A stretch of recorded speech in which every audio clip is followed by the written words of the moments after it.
Genesis Chapter 1. In the beginning, God created the heavens and the earth. Now the earth was formless and desolate, and there was darkness upon the surface of the watery deep, and God's active force was moving about over the surface of the waters. And God said, "Let there be light." Then there was light. After that, God saw that the light was good, and God began to divide the light from the darkness. God called the light day, but the darkness he called night. And there was evening, and there was morning, a first day. Then God said, "Let there be an expanse between the waters, and let there be a division between the waters and the waters." Then God went on to make the expanse, and divided the waters beneath the expanse from the waters above the expanse. And it was so. God called the expanse heaven. And there was evening, and there was morning, a second day. Then God said, "Let the waters under the heavens be collected together into one place, and let the dry land appear." And it was so. God called the dry land earth, but the collecting of the waters he called seas. And God saw that it was good. Then God said, "Let the earth cause grass to sprout, seed-bearing plants, and fruit trees according to their kinds, yielding fruit along with seed on the earth." And it was so. And the earth began to produce grass, seed-bearing plants, and trees yielding fruit along with seed, according to their kinds. Then God saw that it was good. And there was evening, and there was morning, a third day. Then God said, "Let there be luminaries in the expanse of the heavens, to make a division between the day and the night, and they will serve as signs for seasons and for days and years. They will serve as luminaries in the expanse of the heavens to shine upon the earth." And it was so. And God went on to make the two great luminaries, the greater luminary for dominating the day, and the lesser luminary for dominating the night, and also the stars. Thus God put them in the expanse of the heavens to shine upon the earth, and to dominate by day and by night, and to make a division between the light and the darkness. Then God saw that it was good. And there was evening, and there was morning, a fourth day. Then God said, "Let the waters swarm with living creatures, and let flying creatures fly above the earth across the expanse of the heavens." And God created the great sea creatures, and all living creatures that move and swarm in the waters according to their kinds, and every winged flying creature according to its kind. And God saw that it was good. With that God blessed them, saying, "Be fruitful, and become many, and fill the waters of the sea, and let the flying creatures become many in the earth." And there was evening, and there was morning, a fifth day. Then God said, "Let the earth bring forth living creatures according to their kinds, domestic animals and creeping animals and wild animals of the earth, according to their kinds." And it was so. And God went on to make the wild animals of the earth according to their kinds, and the domestic animals according to their kinds, and all the creeping animals of the ground according to their kinds. And God saw that it was good. Then God said, "Let us make man in our image, according to our likeness, and let them have in subjection the fish of the sea, and the flying creatures of the heavens, and the domestic animals, and all the earth, and every creeping animal that is moving on the earth." And God went on to create the man in his image. In God's image he created him. Male and female he created them. Further, God blessed them, and God said to them, "Be fruitful, and become many. Fill the earth and subdue it, and have in subjection the fish of the sea, and the flying creatures of the heavens, and every living creature that is moving on the earth. Then God said, Here I have given to you every seed-bearing plant that is on the entire earth, and every tree with seed-bearing fruit. Let them serve as food for you. And to every wild animal of the earth, and to every flying creature of the heavens, and to everything moving on the earth in which there is life, I have given all green vegetation for food. And it was so. After that, God saw everything he had made, and look, it was very good. And there was evening, and there was morning, a sixth day. Chapter 2. Thus the heavens and the earth and everything in them were completed. And by the seventh day God had completed the work that he had been doing, and he began to rest on the seventh day from all his work that he had been doing. And God went on to bless the seventh day, and to declare it sacred, for on it God has been resting from all the work that he has created, all that he purposed to make. This is a history of the heavens and the earth in the time they were created, in the day that Jehovah God made earth and heaven.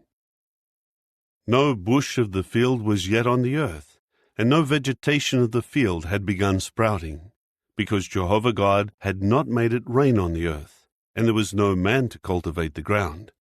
But a mist would go up from the earth, and it watered the entire surface of the ground. And Jehovah God went on to form the man out of dust from the ground, and to blow into his nostrils the breath of life, and the man became a living person. Further, Jehovah God planted a garden in Eden toward the east, and there he put the man whom he had formed. Thus Jehovah God made to grow out of the ground every tree that was pleasing to look at and good for food, and also the tree of life in the middle of the garden, and the tree of the knowledge of good and bad. Now there was a river flowing out of Eden to water the garden, and from there it divided into 4 rivers. The name of the first is Pishon. It is the one encircling the entire land of Havilah, where there is gold. The gold of that land is good. Bdellium gum and onyx stone are also there. The name of the second river is Gihon. It is the one encircling the entire land of Cush. The name of the third river is Hiddekel. It is the one going to the east of Assyria. And the fourth river is the Euphrates. Jehovah God took the man and settled him in the Garden of Eden to cultivate it and to take care of it. Jehovah God also gave this command to the man: From every tree of the garden you may eat to satisfaction. But as for the tree of the knowledge of good and bad, you must not eat from it, for in the day you eat from it, you will certainly die. Then Jehovah God said, It is not good for the man to continue to be alone. I am going to make a helper for him, as a complement of him.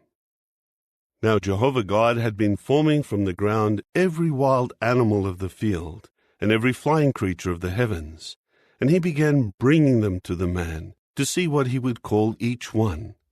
And whatever the man would call each living creature, that became its name. So the man named all the domestic animals, and the flying creatures of the heavens, and every wild animal of the field. But for man there was no helper as a complement of him. So Jehovah God caused the man to fall into a deep sleep, and while he was sleeping, he took one of his ribs, and then closed up the flesh over its place. And Jehovah God built the rib that he had taken from the man into a woman, and he brought her to the man. Then the man said, This is at last bone of my bones and flesh of my flesh. This one will be called woman, because from man she was taken. That is why a man will leave his father and his mother, and he will stick to his wife, and they will become one flesh. And both of them continued to be naked, the man and his wife, yet they were not ashamed. Chapter 3. Now the serpent was the most cautious of all the wild animals of the field that Jehovah God had made. So it said to the woman, Did God really say that you must not eat from every tree of the garden? At this the woman said to the serpent, We may eat of the fruit of the trees of the garden, but God has said about the fruit of the tree that is in the middle of the garden, You must not eat from it. No, you must not touch it. Otherwise you will die. At this the serpent said to the woman, You certainly will not die, for God knows that in the very day you eat from it, your eyes will be opened, and you will be like God, knowing good and bad.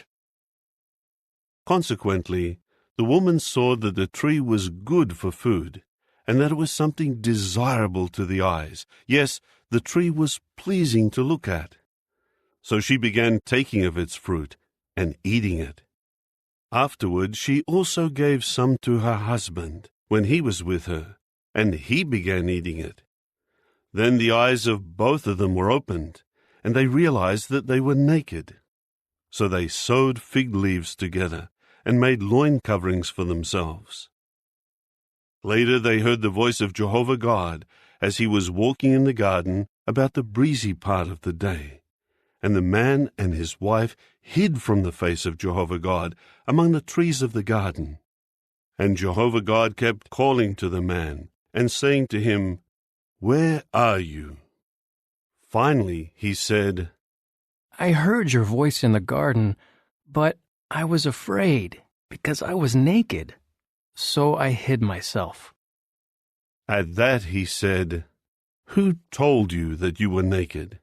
Have you eaten from the tree from which I commanded you not to eat? The man said, The woman whom you gave to be with me, she gave me fruit from the tree, so I ate. Jehovah God then said to the woman, What is this you have done? The woman replied, The serpent deceived me, so I ate. Then Jehovah God said to the serpent, Because you have done this, you are the cursed one out of all the domestic animals, and out of all the wild animals of the field. On your belly you will go, and you will eat dust all the days of your life. And I will put enmity between you and the woman, and between your offspring and her offspring. He will crush your head, and you will strike him in the heel. To the woman he said, I will greatly increase the pain of your pregnancy. In pain you will give birth to children, and your longing will be for your husband, and he will dominate you. And to Adam he said, Because you listened to your wife's voice, and ate from the tree concerning which I gave you this command, you must not eat from it. Cursed is the ground on your account. In pain you will eat its produce all the days of your life. It will grow thorns and thistles for you, and you must eat the vegetation of the field. In the sweat of your face you will eat bread, until you return to the ground, for out of it you were taken. For dust you are, and to dust you will return. After this, Adam named his wife Eve, because she was to become the mother of everyone living. And Jehovah God made long garments from skins for Adam and for his wife, to clothe them.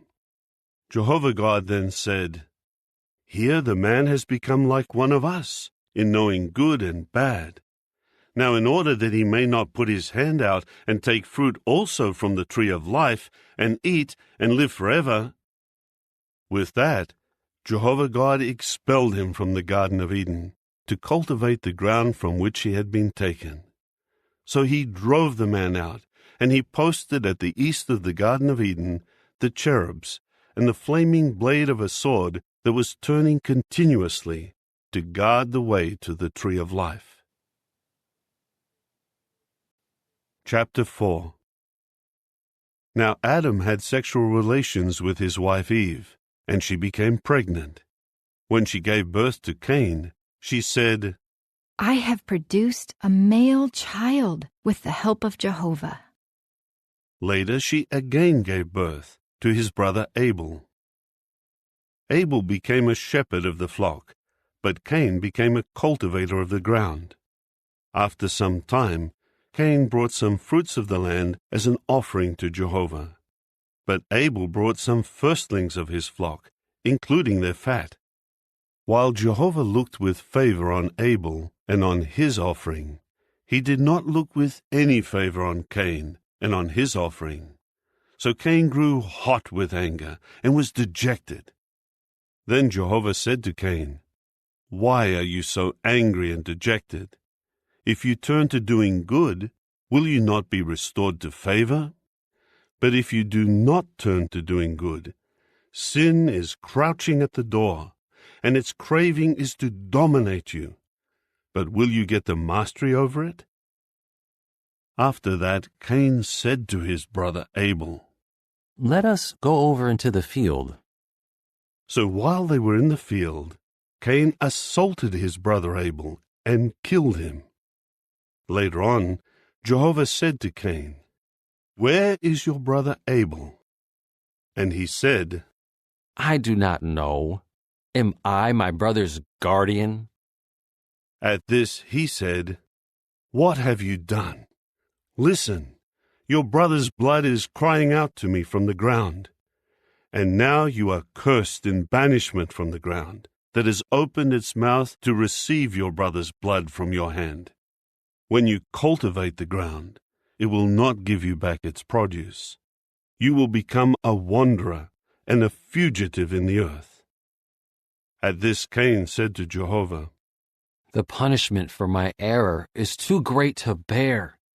Today you are driving me from the land, and I will be hidden from your face, and I will become a wanderer and a fugitive on the earth, and anyone who finds me will certainly kill me. So Jehovah said to him, For that reason, anyone who kills Cain will suffer vengeance 7 times. So Jehovah set up a sign for Cain, in order that no one finding him would strike him. Then Cain went away from before Jehovah, and took up residence in the land of exile, to the east of Eden. Afterward Cain had sexual relations with his wife, and she became pregnant and gave birth to Enoch. Then he engaged in building a city, and named the city after his son Enoch. Later, Irad was born to Enoch. And Irad became father to Mehujael, and Mehujael became father to Methushael, and Methushael became father to Lamech. Lamech took 2 wives for himself. The name of the first was Adah, and the name of the second was Zillah. Adah gave birth to Jabal. He was the founder of those who dwell in tents and have livestock. His brother's name was Jubal. He was the founder of all those who play the harp and the pipe.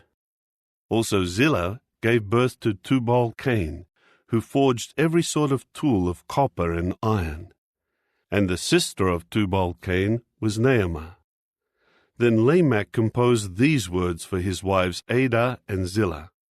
Hear my voice, you wives of Lamech. Give ear to my saying. A man I have killed for wounding me, yes, a young man for striking me. If 7 times Cain is to be avenged, then Lamech 77 times. Adam again had sexual relations with his wife, and she gave birth to a son. She named him Seth, because, as she said, God has appointed for me another offspring in place of Abel, because Cain killed him. There was also born to Seth a son, and he named him Enosh. At that time, people began calling on the name of Jehovah. Chapter 5. This is the book of Adam's history. In the day that God created Adam, he made him in the likeness of God. Male and female he created them. On the day they were created, he blessed them and named them man. Adam lived for 130 years, and then became father to a son in his likeness, in his image, and he named him Seth. After becoming father to Seth, Adam lived for 800 years, and he became father to sons and daughters. So all the days of Adam's life amounted to 930 years, and then he died. Seth lived for 105 years, and then became father to Enosh. After becoming father to Enosh, Seth lived for 807 years, and he became father to sons and daughters. So all the days of Seth amounted to 912 years, and then he died. Enosh lived for 90 years, and then became father to Kenan. After becoming father to Kenan, Enosh lived for 815 years, and he became father to sons and daughters. So all the days of Enosh amounted to 905 years, and then he died. Kenan lived for 70 years, and then became father to Mahalalel. After becoming father to Mahalalel, Kenan lived for 840 years, and he became father to sons and daughters. So all the days of Kenan amounted to 910 years, and then he died. Mahalalel lived for 65 years, and then became father to Jared. After becoming father to Jared, Mahalalel lived for 830 years, and he became father to sons and daughters. So all the days of Mahalalel amounted to 895 years, and then he died. Jared lived for 162 years, and then became father to Enoch. After becoming father to Enoch, Jared lived for 800 years, and he became father to sons and daughters. So all the days of Jared amounted to 962 years, and then he died. Enoch lived for 65 years, and then became father to Methuselah. After becoming father to Methuselah, Enoch continued to walk with the true God for 300 years, and he became father to sons and daughters. So all the days of Enoch amounted to 365 years. Enoch kept walking with the true God. Then he was no more, for God took him. Methuselah lived for 187 years, and then became father to Lamech. After becoming father to Lamech, Methuselah lived for 782 years, and he became father to sons and daughters. So all the days of Methuselah amounted to 969 years, and then he died. Lamech lived for 182 years, and then became father to a son. He named him Noah, saying, "This one will bring us comfort from our labor and from the painful toil of our hands because of the ground that Jehovah has cursed." After becoming father to Noah, Lamech lived for 595 years, and he became father to sons and daughters. So all the days of Lamech amounted to 777 years, and then he died. After Noah reached 500 years of age, he became father to Shem, Ham, and Japheth. Chapter 6. Now when men started to grow in number on the surface of the ground, and daughters were born to them, the sons of the true God began to notice that the daughters of men were beautiful. So they began taking as wives all whom they chose. Then Jehovah said, "My spirit will not tolerate man indefinitely, because he is only flesh." Accordingly, his days will amount to 120 years. The Nephilim were on the earth in those days, and afterward. During that time the sons of the true God continued to have relations with the daughters of men, and these bore sons to them. They were the mighty ones of old times, the men of fame. Consequently, Jehovah saw that man's wickedness was great on the earth, and that every inclination of the thoughts of his heart was only bad all the time. Jehovah regretted that he had made men on the earth, and his heart was saddened. So Jehovah said, I am going to wipe men whom I have created off the surface of the ground, man together with domestic animals, creeping animals, and flying creatures of the heavens, for I regret that I have made them. But Noah found favor in the eyes of Jehovah. This is the history of Noah. Noah was a righteous man. He proved himself faultless among his contemporaries. Noah walked with the true God. In time, Noah became father to 3 sons, Shem, Ham, and Japheth. But the earth had become ruined in the sight of the true God, and the earth was filled with violence. Yes, God looked upon the earth, and it was ruined. All flesh had ruined its way on the earth. After that, God said to Noah, I have decided to put an end to all flesh, because the earth is full of violence on account of them. So I am bringing them to ruin together with the earth. Make for yourself an ark from resinous wood. You will make compartments in the ark, and cover it with tar inside and outside. This is how you will make it.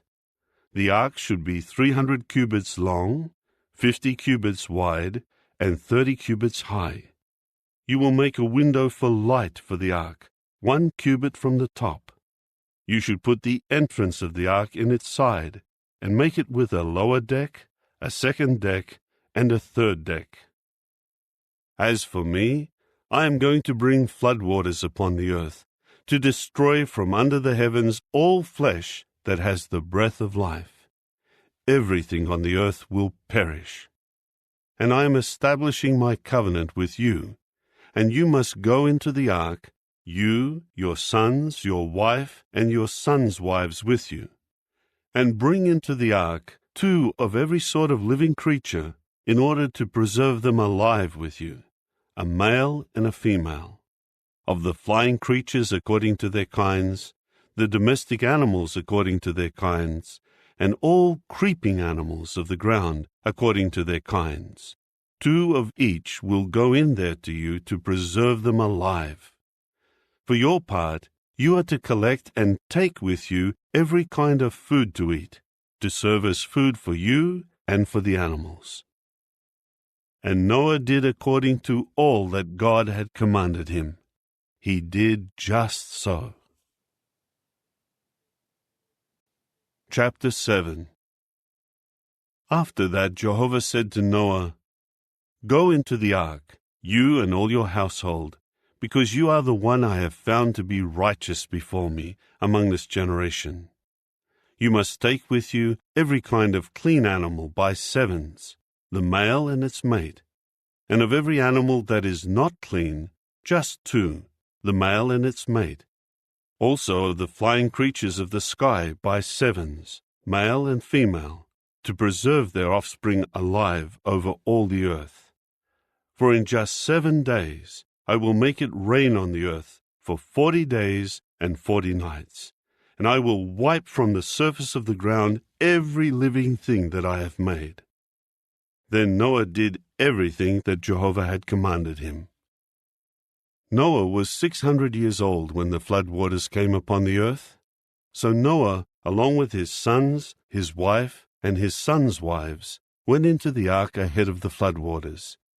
Of every clean animal, and of every animal that is not clean, and of the flying creatures, and of everything that moves on the ground, they went inside the ark to Noah by 2s, male and female, just as God had commanded Noah. And 7 days later, the flood waters came upon the earth.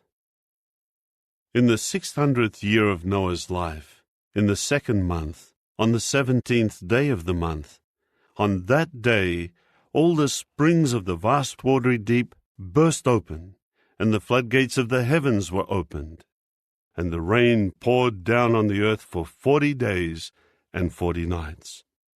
On that very day, Noah went into the ark along with his sons, Shem, Ham, and Japheth, and his wife, and the 3 wives of his sons. They went in with every wild animal according to its kind, and every domestic animal according to its kind, and every creeping animal of the earth according to its kind, and every flying creature according to its kind, every bird, every winged creature. They kept going to Noah inside the ark, 2 by 2, of every sort of flesh that has the breath of life. So they went in, male and female, of every sort of flesh, just as God had commanded him. After that, Jehovah shut the door behind him. The flooding continued for 40 days on the earth, and the waters kept increasing and began carrying the ark, and it was floating high above the earth. The waters became overwhelming and kept increasing greatly upon the earth, but the ark floated on the surface of the waters. The waters overwhelmed the earth so greatly that all the tall mountains under the whole heavens were covered. The waters rose up to 15 cubits above the mountains. So all living creatures that were moving on the earth perished. The flying creatures, the domestic animals, the wild animals, the swarming creatures, and all mankind. Everything on dry land that had the breath of life in its nostrils died. So he wiped every living thing from the surface of the earth, including man, animals, creeping animals, and the flying creatures of the sky. They were all wiped off the earth. Only Noah and those with him in the ark survived. And the waters continued overwhelming the earth for 150 days. Chapter 8. But God gave attention to Noah and to all the wild animals and domestic animals that were with him in the ark. And God caused a wind to blow over the earth, and the waters began to subside. The springs of the watery deep and the floodgates of the heavens were stopped up, so the rain from the heavens stopped falling. Then the waters began to recede progressively from the earth. By the end of 150 days, the waters had subsided. In the 7th month, on the 17th day of the month, the ark came to rest on the mountains of Ararat, and the waters were steadily decreasing until the 10th month. In the 10th month, on the 1st of the month, the tops of the mountains appeared. So at the end of 40 days, Noah opened the window that he had made in the ark and sent out a raven. It continued flying outside and returning until the waters dried off the earth. Later he sent out a dove to see whether the waters had receded from the surface of the ground. The dove did not find any resting place to perch, so it returned to him into the ark, because the waters were still covering the surface of the whole earth. So he reached his hand out and brought it inside the ark. He waited 7 more days, and once again he sent out the dove from the ark. When the dove came to him toward evening, he saw that there was a freshly plucked olive leaf in its bill. So Noah knew that the waters had receded from the earth. He waited still another 7 days. Then he sent out the dove, but it did not return to him any more. Now in the 601st year, in the 1st month, on the 1st day of the month, the waters had drained from the earth. And Noah removed the covering of the ark and saw that the surface of the ground was drying. In the 2nd month, on the 27th day of the month, the earth had dried off. God now said to Noah, "Go out of the ark, you, your wife, your sons, and your sons' wives. Bring out with you all the living creatures of every sort of flesh, of the flying creatures, and of the animals, and of all the creeping animals of the earth, that they may multiply on the earth, and be fruitful, and become many on the earth." So Noah went out, together with his sons, his wife, and his sons' wives. Every living creature, every creeping animal, and every flying creature, everything that moves on the earth, went out of the ark by families. Then Noah built an altar to Jehovah, and took some of all the clean animals and of all the clean flying creatures, and offered burnt offerings on the altar. And Jehovah began to smell a pleasing aroma. So Jehovah said in his heart, Never again will I curse the ground on man's account, for the inclination of the heart of man is bad from his youth up. And never again will I strike down every living thing as I have done. From now on, the earth will never cease to have seed sowing and harvest, cold and heat, summer and winter, and day and night. Chapter 9. God went on to bless Noah and his sons, and to say to them, Be fruitful, and become many, and fill the earth. A fear of you and a terror of you will continue upon every living creature of the earth, and upon every flying creature of the heavens, upon everything that moves on the ground, and upon all the fish of the sea. They are now given into your hand. Every moving animal that is alive may serve as food for you.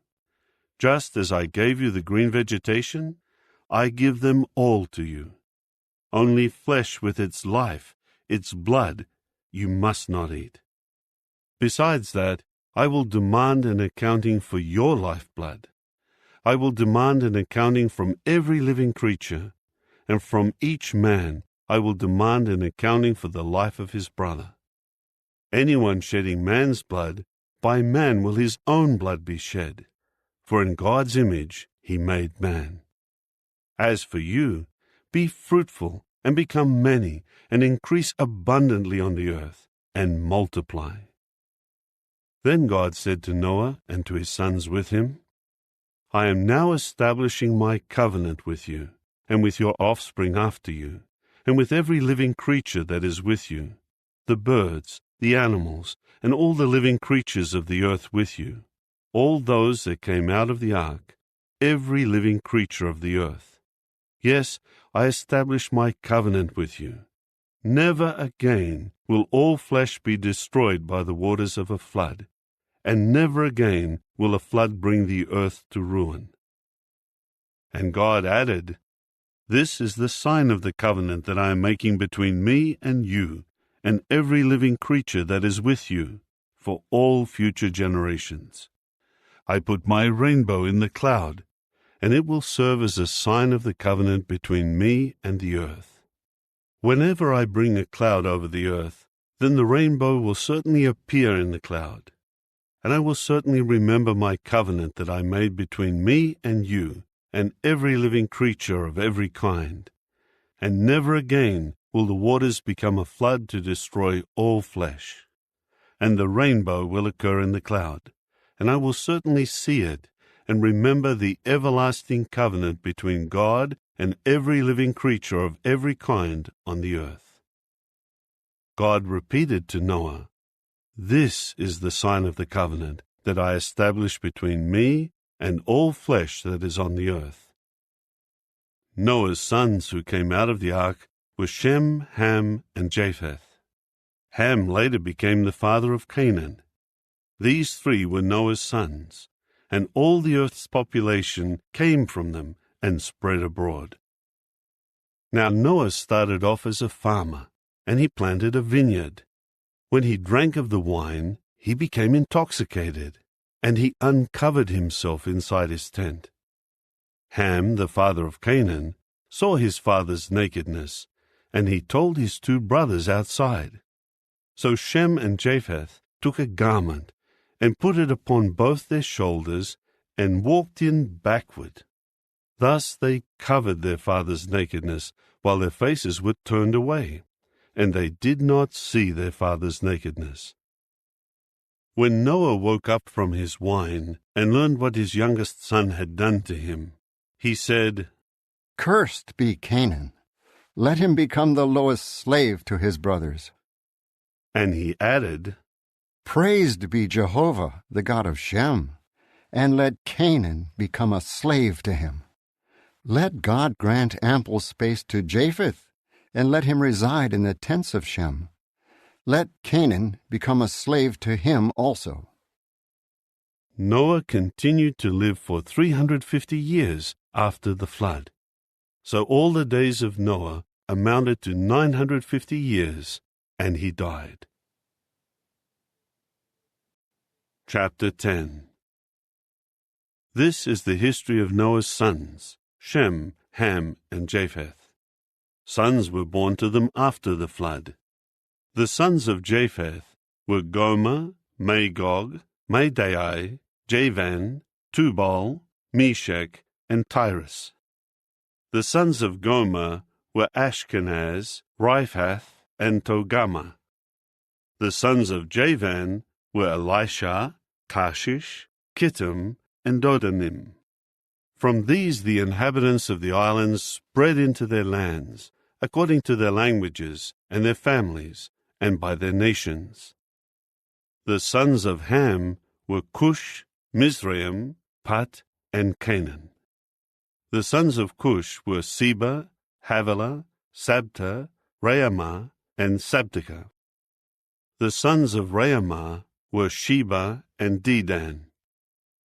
Cush became father to Nimrod. He was the first to become a mighty one on the earth.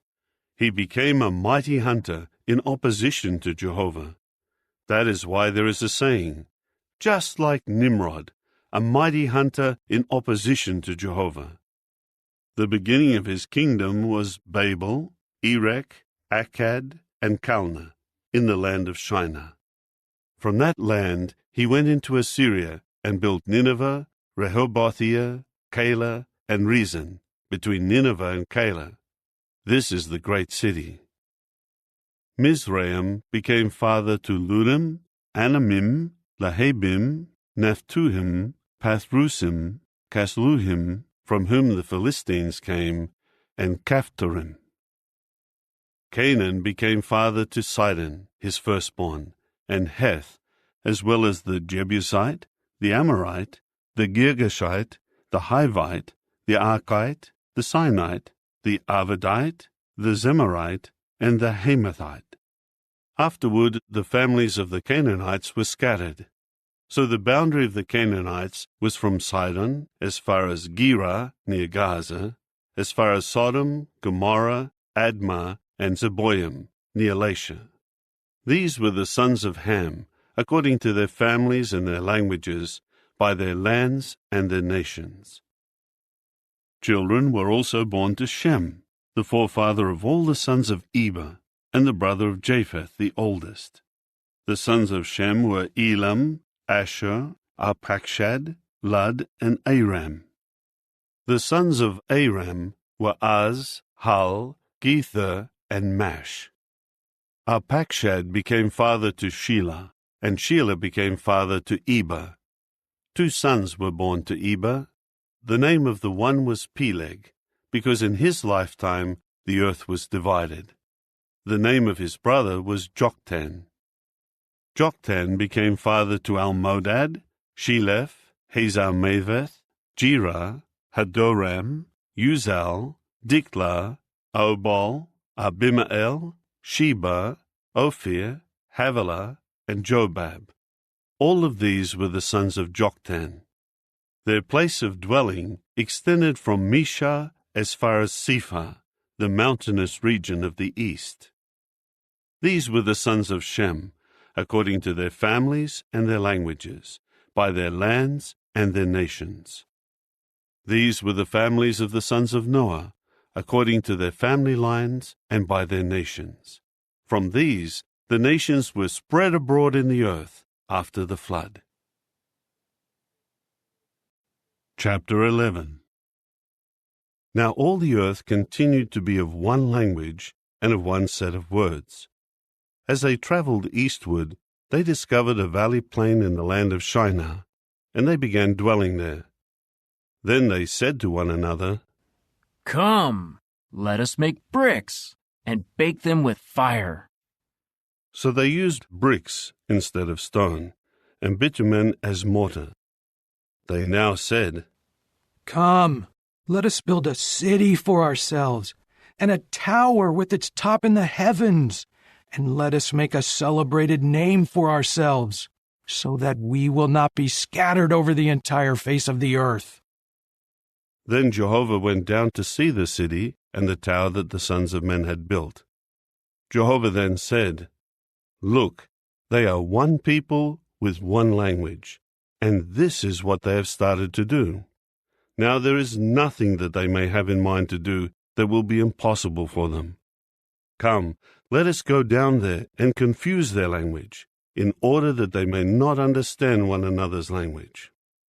So Jehovah scattered them from there over the entire face of the earth, and they gradually left off building the city.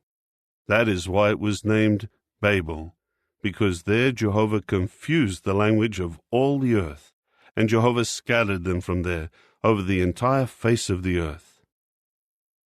This is the history of Shem. Shem was 100 years old when he became father to Arpachshad, 2 years after the flood. After becoming father to Arpachshad, Shem continued to live 500 years, and he became father to sons and daughters.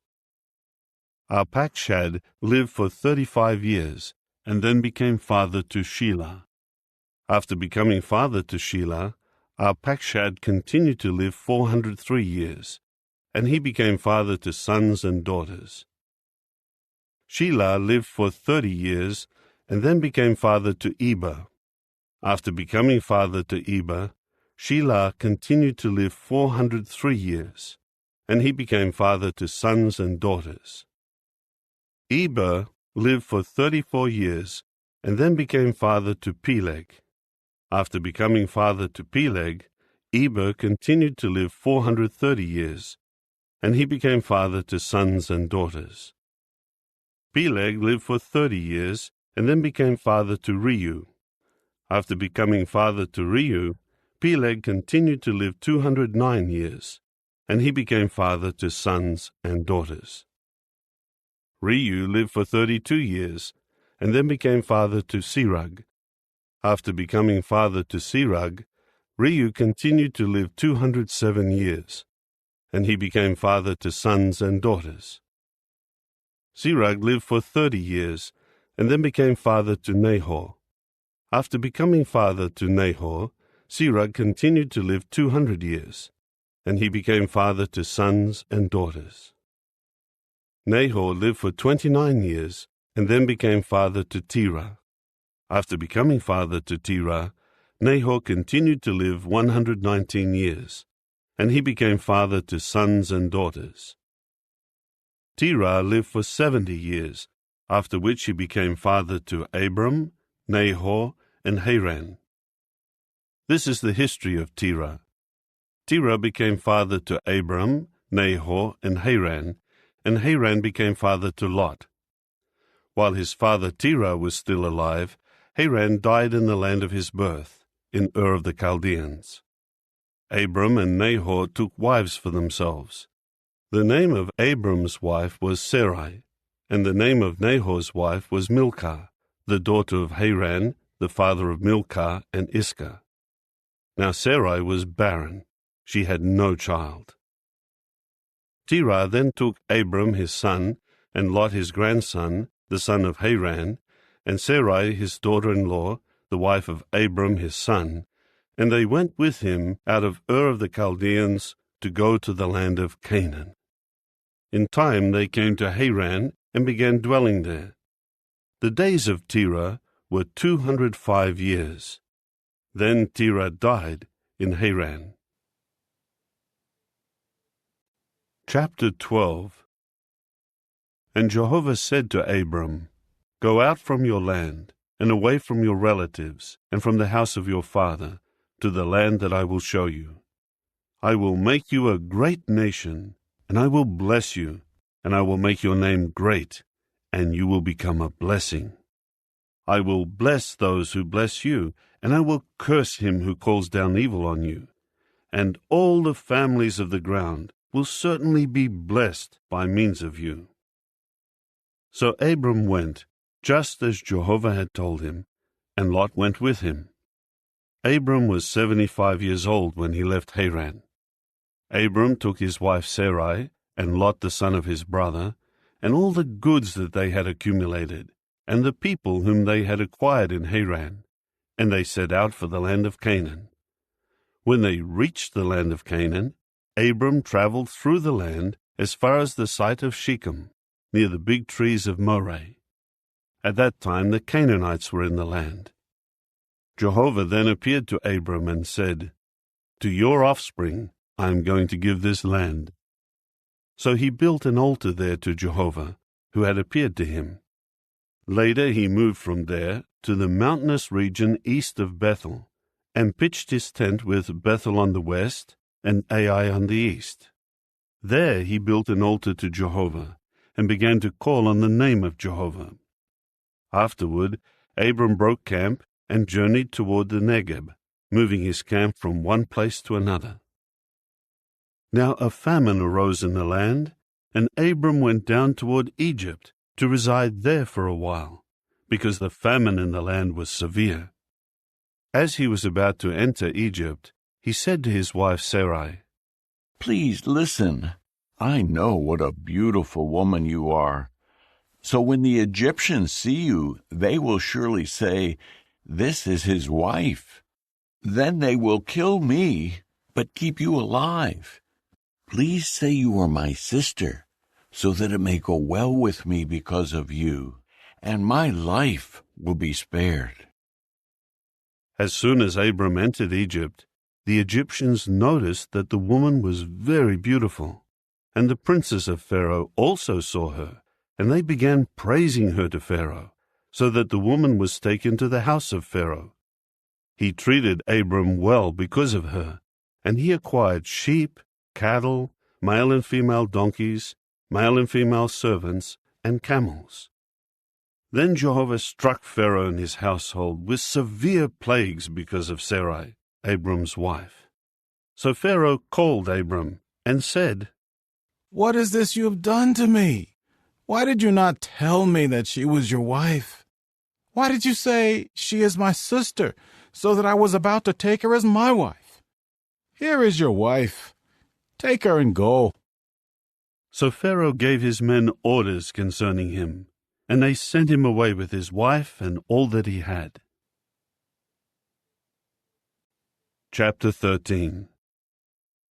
Abram then went up out of Egypt to the Negeb, he and his wife and all that he had, together with Lot. Abram was very rich in livestock, silver, and gold. He camped in one place after another, as he traveled from the Negeb to Bethel, until he arrived at the place where his tent had been, between Bethel and Ai, to the place where he had previously built an altar. There Abram called on the name of Jehovah. Now Lot, who was traveling with Abram, also owned sheep, cattle, and tents. So the land did not allow for all of them to stay in the same place. Their goods had become so many that they could no longer dwell together. As a result, a quarrel arose between the herders of Abram's livestock and the herders of Lot's livestock. At that time the Canaanites and the Perizzites were dwelling in the land. So Abram said to Lot, Please, there should be no quarreling between me and you, and between my herdsmen and your herdsmen, for we are brothers. Is not the whole land available to you? Please separate from me. If you go to the left, then I will go to the right, but if you go to the right, then I will go to the left.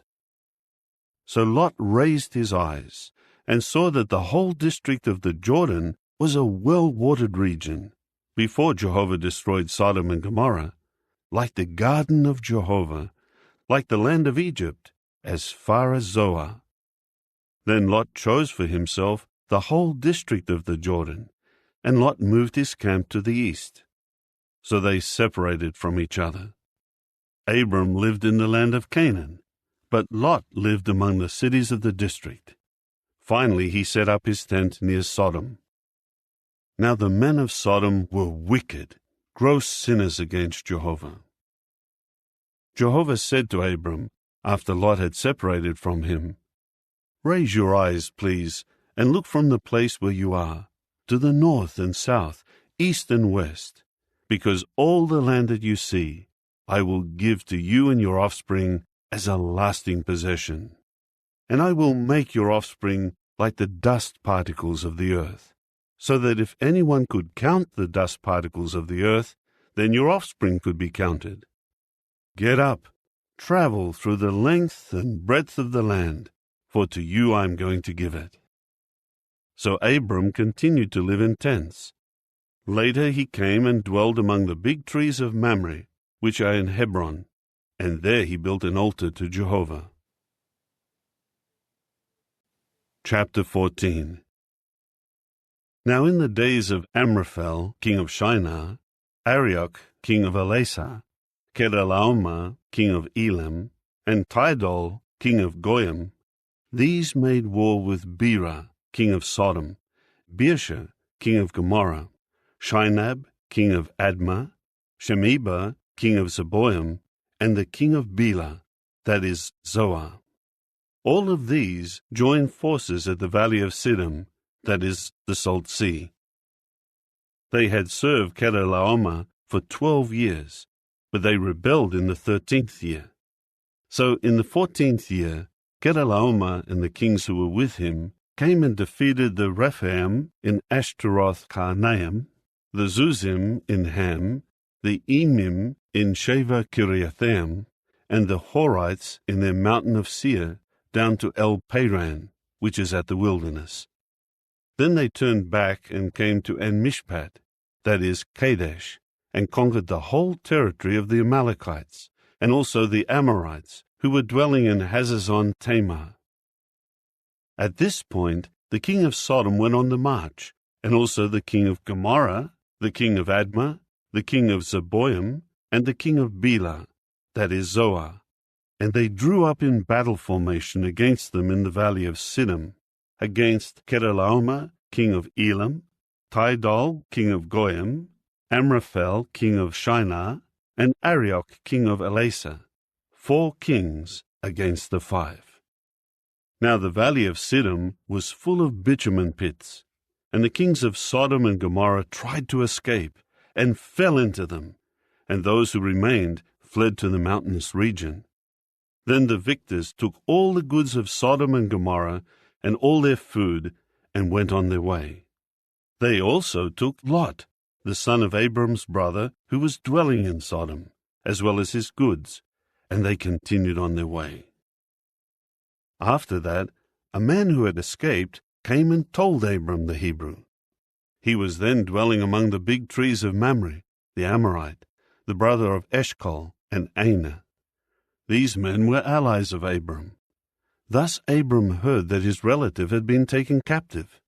With that he mobilized his trained men, 318 servants born in his household, and went in pursuit up to Dan.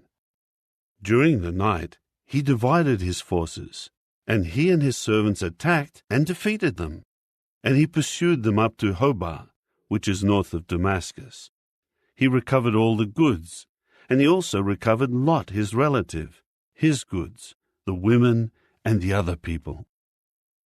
After Abram returned from defeating Kedorlaomer and the kings who were with him, the king of Sodom went out to meet Abram at the valley of Sheva, that is, the valley of the king. And Melchizedek, king of Salem, brought out bread and wine. He was priest of the Most High God. Then he blessed him and said, "Blessed be Abram by the Most High God, maker of heaven and earth, and praised be the Most High God who has handed your oppressors over to you." And Abram gave him 1/10 of everything. After that the king of Sodom said to Abram, "Give me the people, but take the goods for yourself."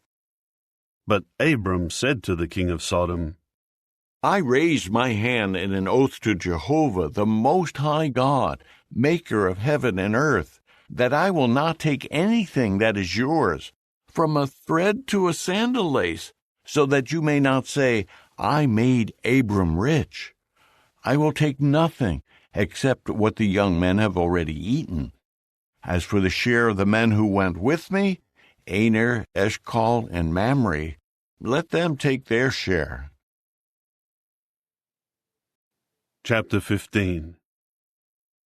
After this the word of Jehovah came to Abram in a vision, saying, Do not fear, Abram. I am a shield for you. Your reward will be very great." Abram replied, Sovereign Lord Jehovah, what will you give me, seeing that I continue childless, and the one who will inherit my house is a man of Damascus, Eliezer? Abram added, You have given me no offspring, and a member of my household is succeeding me as heir.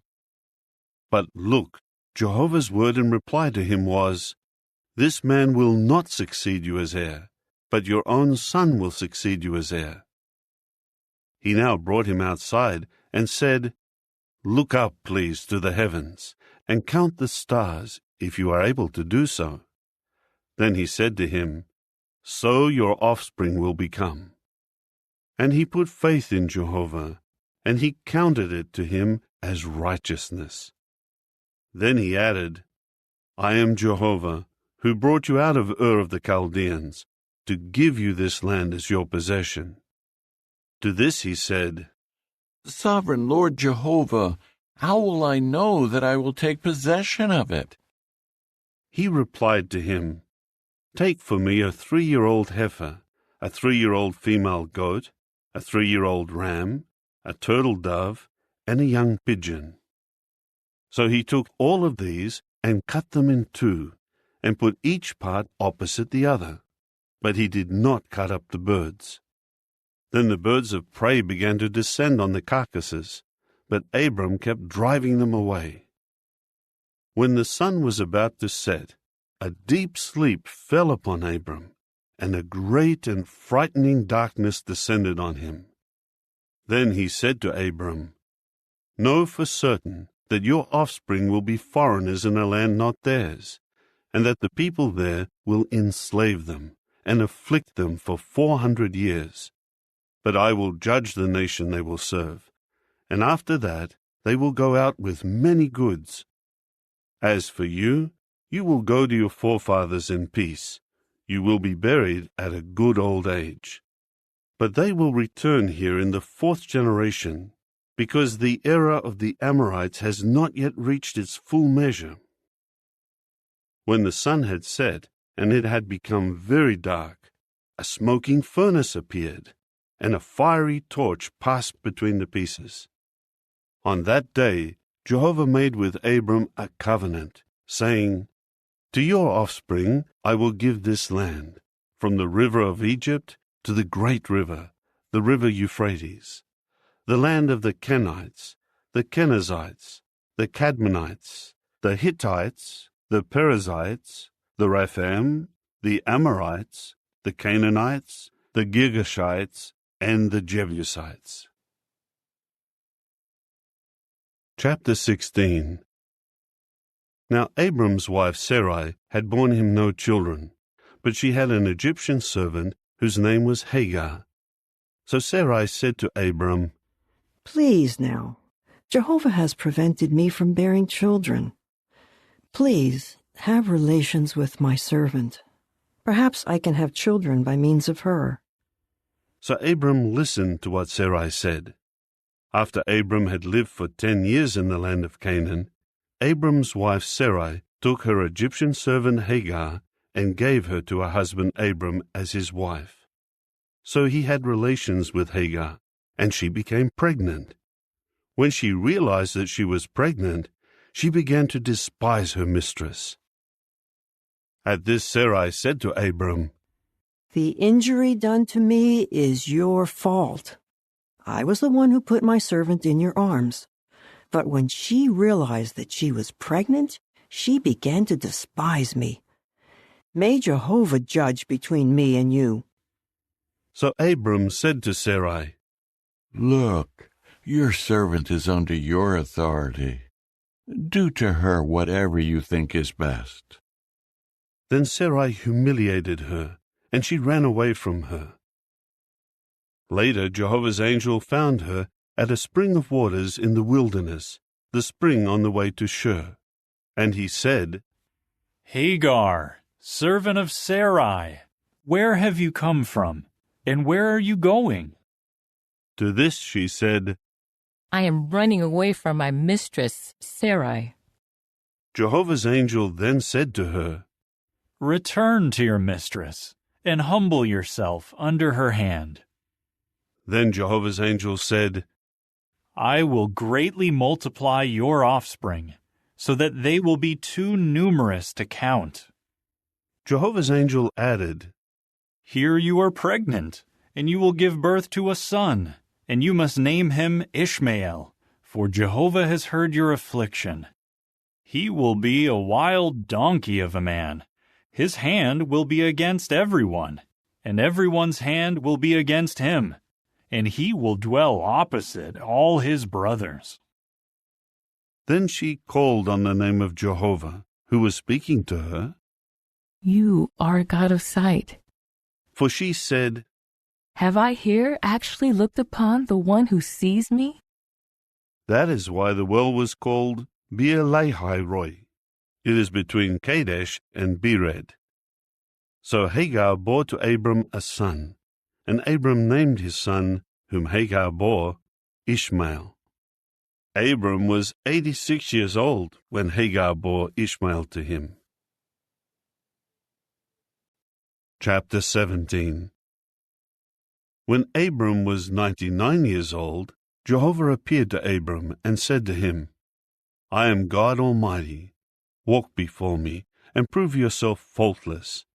I will establish my covenant between me and you, and I will multiply you very, very much. At this Abram fell face down, and God continued to speak with him, saying, As for me, look, my covenant is with you, and you will certainly become a father of many nations. Your name will no longer be Abram. Your name will become Abraham, for I will make you a father of many nations. I will make you very, very fruitful, and will make you become nations, and kings will come from you. And I will keep my covenant between me and you and your offspring after you throughout their generations, for an everlasting covenant, to be God to you and to your offspring after you. And I will give to you and to your offspring after you the land in which you lived as a foreigner, the entire land of Canaan, for a lasting possession, and I will be their God. God said further to Abraham, As for you, you are to keep my covenant, you and your offspring after you, throughout their generations. This is my covenant between me and you, that you and your offspring after you will keep. Every male among you must get circumcised. You must circumcise the flesh of your foreskins, and it will serve as a sign of the covenant between me and you. Throughout your generations, every male among you 8 days old must be circumcised. Anyone who is born in the house, and anyone who is not one of your offspring, and who is purchased with money from a foreigner. Every man born in your house, and every man purchased with your money, must be circumcised, and my covenant in your flesh must serve as a lasting covenant. If any uncircumcised male will not circumcise the flesh of his foreskin, that person must be cut off from his people. He has broken my covenant. Then God said to Abraham, As for your wife Sarai, you must not call her Sarai, because Sarah will become her name.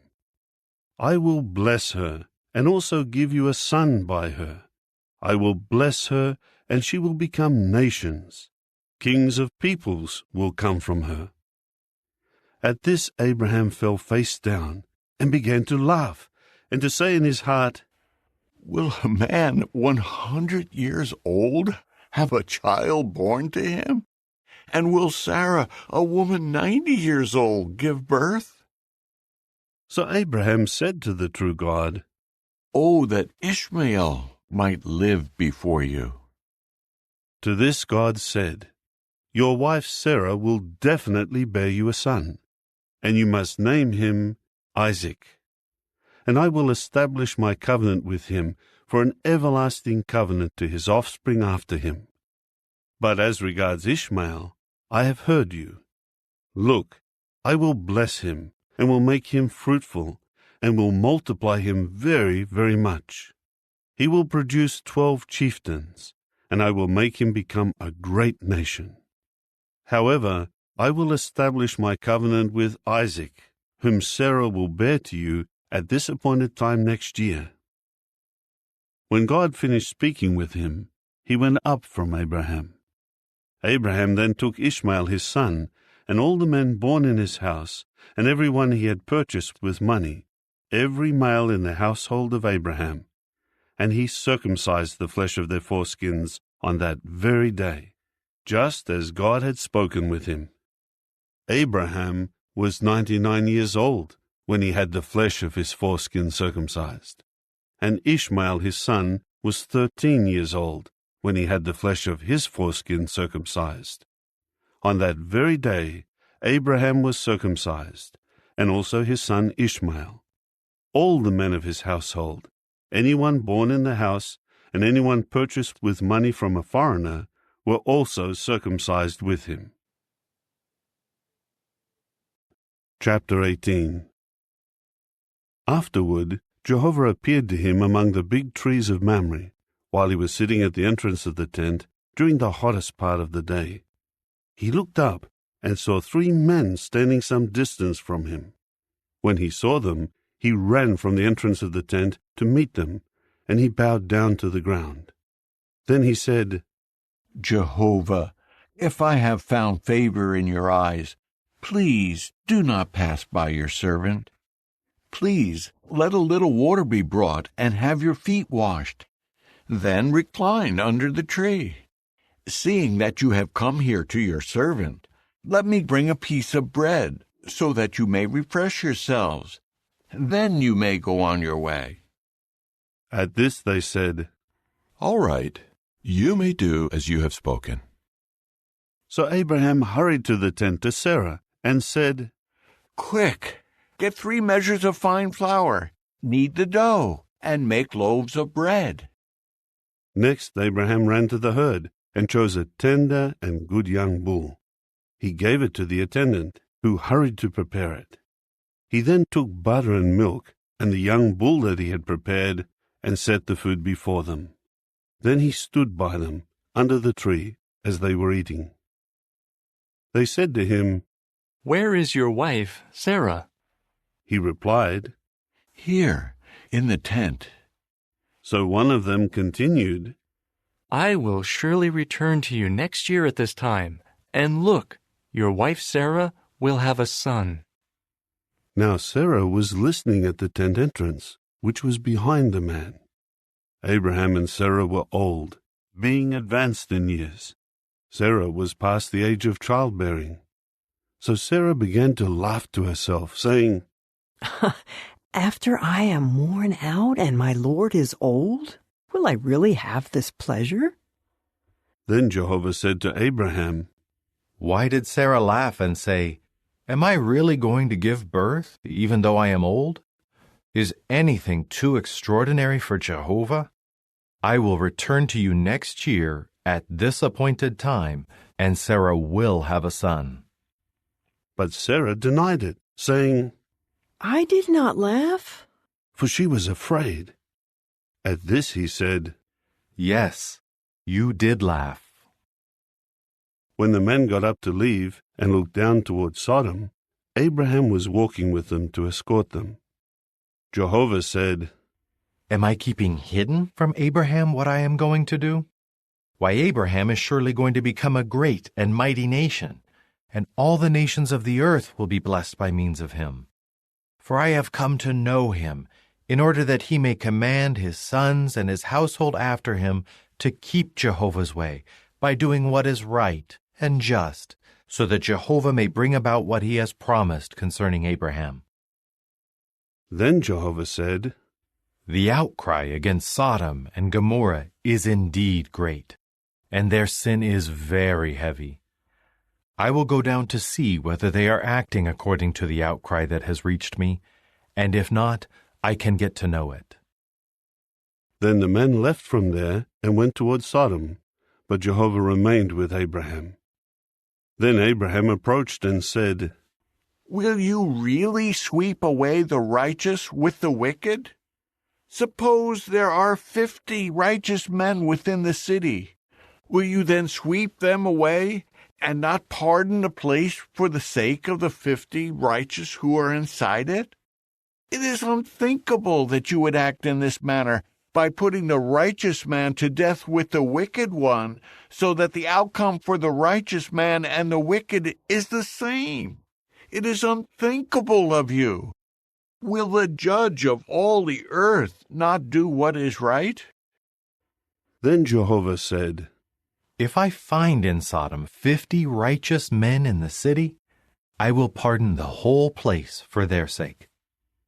But Abraham again responded, Please, here I have presumed to speak to Jehovah, whereas I am dust and ashes. Suppose the 50 righteous should lack 5. Because of the 5, will you destroy the whole city? To this he said, I will not destroy it if I find there 45. But yet again he spoke to him and said, Suppose 40 are found there. He answered, I will not do it for the sake of the 40. But he continued, Jehovah, please do not become hot with anger, but let me go on speaking. Suppose only 30 are found there. He answered, I will not do it if I find 30 there. But he continued, Please, here I have presumed to speak to Jehovah. Suppose only 20 are found there. He answered, I will not destroy it for the sake of the 20. Finally he said, Jehovah, please do not become hot with anger, but let me speak just once more. Suppose only 10 are found there. He answered, I will not destroy it for the sake of the 10.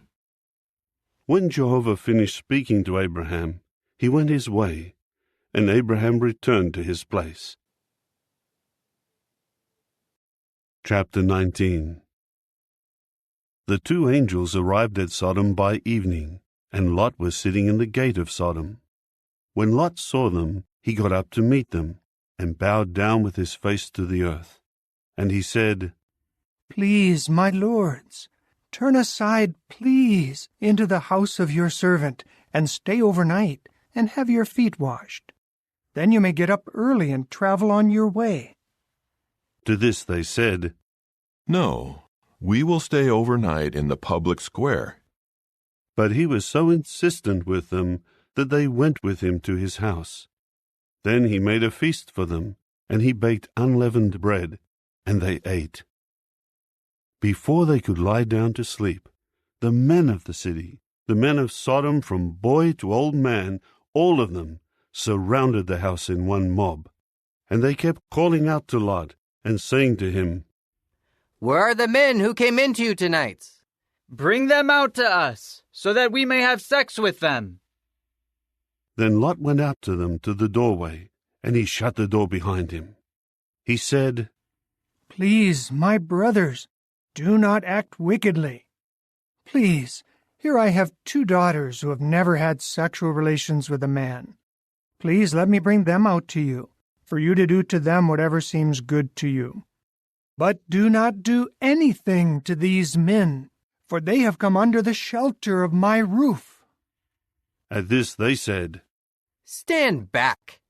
And they added, This lone foreigner came to live here, and yet he dares to judge us. Now we are going to do worse to you than to them. And they crowded in on Lot and moved forward to break down the door. So the men reached out their hands and brought Lot into the house with them, and they shut the door. But they struck the men who were at the entrance of the house with blindness, from the least to the greatest, so that they wore themselves out trying to find the doorway. Then the men said to Lot, Do you have anyone else here? Sons-in-law, your sons, your daughters, and all your people in the city. Bring out of this place. For we are going to destroy this place, because the outcry against them has indeed grown great before Jehovah. so that Jehovah sent us to destroy the city. So Lot went out and began to speak to his sons-in-law, who were to marry his daughters, and he kept saying, "Get up! Get out of this place, because Jehovah will destroy the city." But to his sons-in-law he seemed to be joking. As dawn was breaking, the angels became urgent with Lot, saying, "Get up! Take your wife and your 2 daughters who are here with you, so that you will not be swept away in the error of the city." When he kept lingering, then because of Jehovah's compassion for him, the men seized hold of his hand, and the hand of his wife, and the hands of his 2 daughters, and they brought him out and stationed him outside the city. As soon as they had brought them to the outskirts, he said, "Escape for your life. Do not look behind you, and do not stand still in any part of the district. Escape to the mountainous regions so that you may not be swept away." Then Lot said to them, "Not there, please, Jehovah. Please now, your servant has found favor in your eyes, and you are showing great kindness to me by preserving me alive. But I am not able to flee to the mountainous region, because I am afraid that disaster may overtake me, and I will die. Please now, this town is nearby, and I can flee there. It is only a small place. May I please escape there? It is only a small place. Then I will survive." So he said to him, "Very well. I will also show you consideration by not overthrowing the town you speak of. Hurry, escape there, because I cannot do anything until you arrive there." That is why he named the town Zoar. The sun had risen over the land when Lot arrived at Zoar. Then Jehovah made it rain sulfur and fire on Sodom and Gomorrah. It came from Jehovah, from the heavens. So he overthrew these cities, yes, the entire district, including all the inhabitants of the cities and the plants of the ground. But Lot's wife, who was behind him, began to look back, and she became a pillar of salt. Now Abraham got up early in the morning and went to the place where he had stood before Jehovah. When he looked down towards Sodom and Gomorrah and all the land of the district, he saw quite a sight. There was dense smoke rising from the land, like the dense smoke of a kiln. So when God destroyed the cities of the district, God kept Abraham in mind by sending Lot out from the cities he overthrew, the cities where Lot had been dwelling. Later, Lot went up from Zoar with his 2 daughters and began living in the mountainous region, because he was afraid to live in Zoar. So he began living in a cave with his 2 daughters. And the firstborn said to the younger, "Our father is old, and there is not a man in the land to have relations with us, according to the custom of the whole earth. Come, let us give our father wine to drink, and let us lie down with him, and preserve offspring from our father." So that night they kept giving their father wine to drink. Then the firstborn went in and lay down with her father. But he did not know when she lay down and when she got up. Then on the next day the firstborn said to the younger, "Here I lay down with my father last night. Let us give him wine to drink tonight also. Then you go in and lie down with him, and let us preserve offspring from our father." So that night also they repeatedly gave their father wine to drink. Then the younger went and lay down with him. But he did not know when she lay down and when she got up. So both daughters of Lot became pregnant by their father. The firstborn gave birth to a son and named him Moab. He is the father of the Moabites of today. The younger also gave birth to a son, and she named him Ben-Ammi. He is the father of the Ammonites of today. Chapter 20. Now Abraham moved his camp from there to the land of the Negeb, and began dwelling between Kadesh and Shur. While he was residing at Gerar, Abraham repeated concerning his wife Sarah, "She is my sister." So Abimelech king of Gerar, sent for Sarah and took her. Afterward God came by night to Abimelech in a dream and said to him, "Here you are, as good as dead, because of the woman whom you have taken, since she is married and belongs to another man." However, Abimelech had not gone near her. So he said, "Jehovah, will you kill a nation that is really innocent? Did he not say to me, 'She is my sister,' and did she too not say, 'He is my brother'? I did this with an honest heart and innocent hands." Then the true God said to him in the dream, "I know that you did this with an honest heart, so I held you back from sinning against me. That is why I did not allow you to touch her. Now return the man's wife, for he is a prophet, and he will make supplication for you, and you will keep living.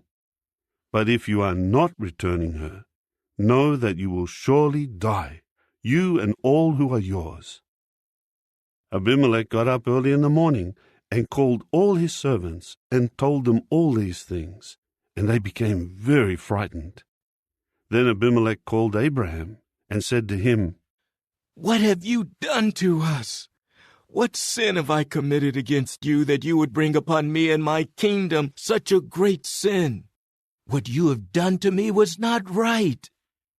And Abimelech went on to say to Abraham, "What were your intentions when you did this thing?"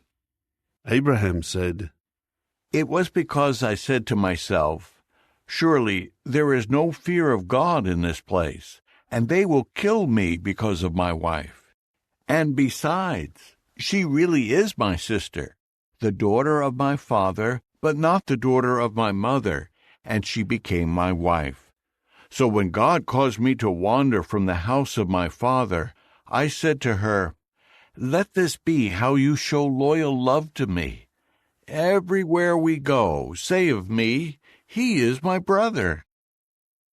Abimelech then took sheep and cattle, and male and female servants, and gave them to Abraham, and he returned his wife Sarah to him.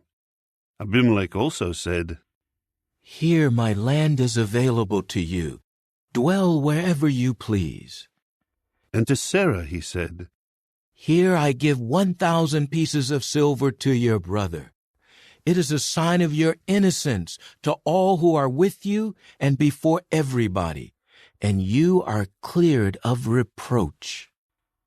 And Abraham began to make supplication to the true God, and God healed Abimelech and his wife and his slave girls, and they began having children, for Jehovah had made all the women of the house of Abimelech barren, because of Sarah, Abraham's wife. Chapter 21. Jehovah turned his attention to Sarah, just as he had said, and Jehovah did for Sarah what he had promised. So Sarah became pregnant, and then bore a son to Abraham in his old age, at the appointed time God had promised him.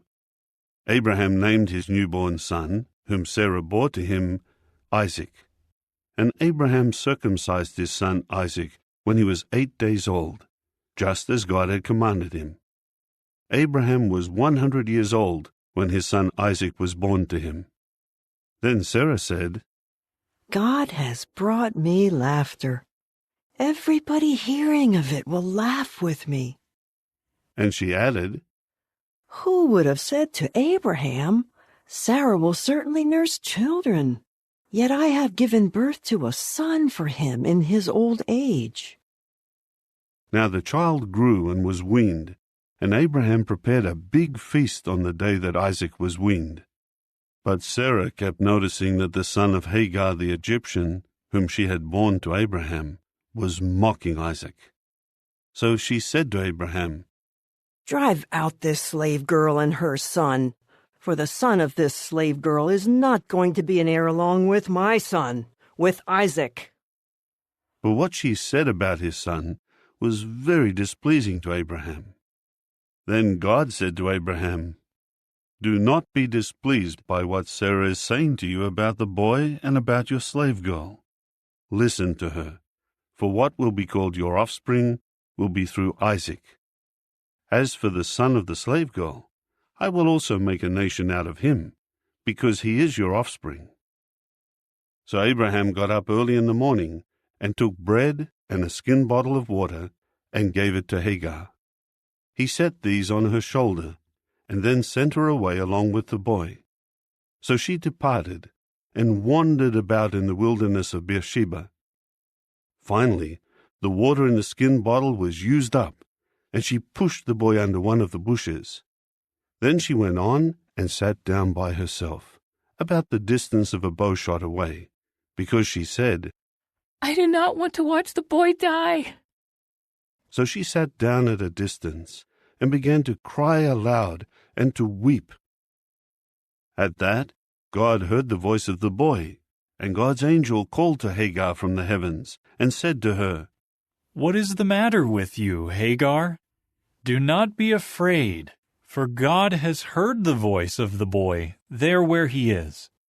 Get up, lift the boy, and take hold of him with your hand, for I will make him a great nation." Then God opened her eyes, and she saw a well of water, and she went and filled the skin bottle with water, and gave the boy a drink. And God was with the boy as he grew up. He lived in the wilderness, and became an archer. He took up dwelling in the wilderness of Paran, and his mother took a wife for him from the land of Egypt. At that time, Abimelech, together with Phicol, the chief of his army, said to Abraham, God is with you in everything you are doing. So now swear to me here by God that you will not deal falsely with me and with my offspring and with my descendants, and that you will deal with me and with the land where you have been residing with the same loyal love that I have shown you. So Abraham said, I swear to this. However, Abraham complained to Abimelech about the well of water that the servants of Abimelech had violently seized. Abimelech replied, I do not know who did this. You did not tell me about it, and I heard nothing about it until today. At that Abraham took sheep and cattle and gave them to Abimelech, and the two of them made a covenant.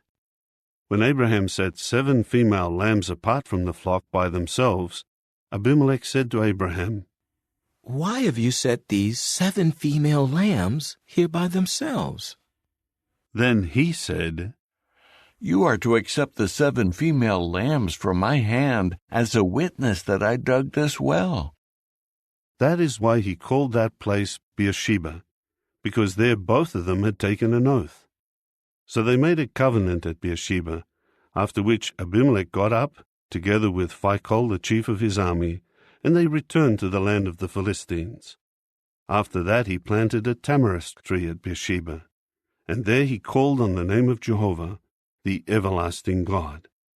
And Abraham stayed in the land of the Philistines for a long time. Chapter 22. Now after this, the true God put Abraham to the test, and he said to him, Abraham. To which he replied, Here I am. Then he said, Take, please, your son, your only son whom you so love, Isaac, and travel to the land of Moriah, and offer him up there as a burnt offering on one of the mountains that I will designate to you. So Abraham got up early in the morning and saddled his donkey and took 2 of his servants along with him, and his son Isaac. He split the wood for the burnt offering, and then he rose and traveled to the place that the true God indicated to him. On the 3rd day, Abraham looked up and saw the place from a distance. Abraham now said to his servants, You stay here with the donkey, but the boy and I will go over there and worship and return to you. So Abraham took the wood for the burnt offering and put it on his son Isaac. Then he took in his hands the fire and the knife, and the 2 of them walked on together. Then Isaac said to his father Abraham, My father. He replied, Yes, my son. So he continued, Here are the fire and the wood, but where is the sheep for the burnt offering? To this Abraham said, God himself will provide the sheep for the burnt offering, my son. And both of them walked on together. Finally, they reached the place that the true God had indicated to him, and Abraham built an altar there and arranged the wood on it. He bound his son Isaac hand and foot and put him on the altar on top of the wood. Then Abraham reached out his hand and took the knife to kill his son. But Jehovah's angel called to him from the heavens and said, Abraham, Abraham. To which he answered, Here I am. Then he said, Do not harm the boy, and do not do anything at all to him. For now I do know that you are God-fearing, because you have not withheld your son, your only one, from me.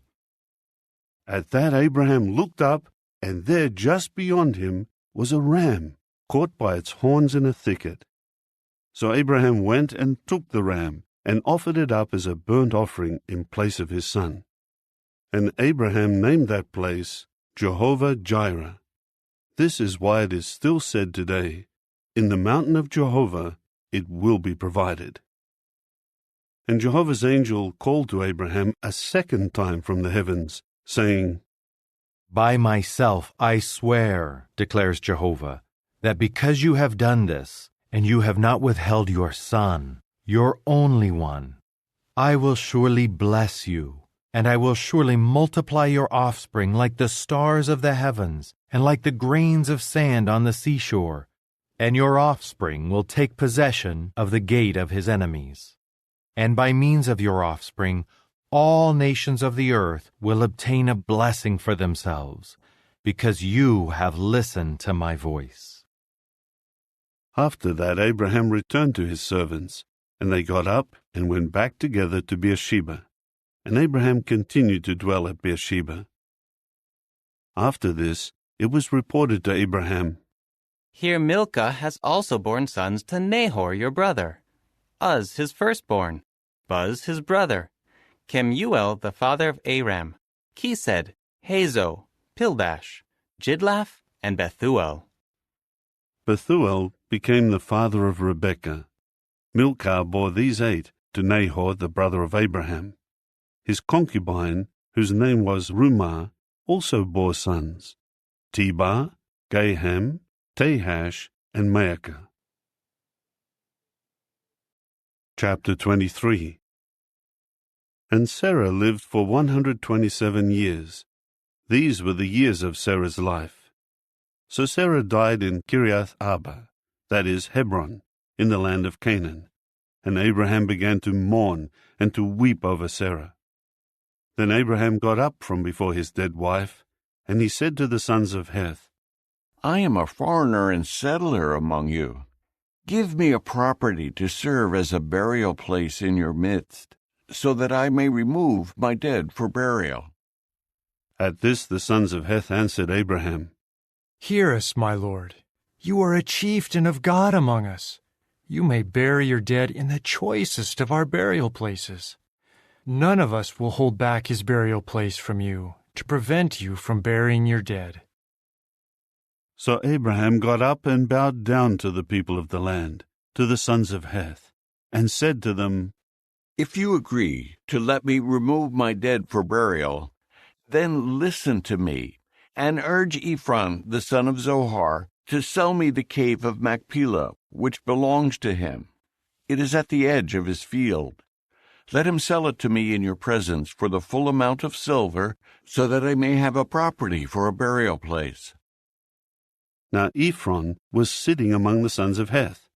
So Ephron the Hittite answered Abraham in the hearing of the sons of Heth, and before all who entered the gate of his city, saying, No, my lord, listen to me. I give you both the field and the cave that is in it. In the presence of the sons of my people, I give it to you. Bury your dead. At that Abraham bowed down before the people of the land, and spoke to Ephron in the hearing of the people, saying, Listen to me, if you will. I will give you the full amount of silver for the field. Take it from me, in order that I may bury my dead there. Then Ephron answered Abraham, My lord, listen to me.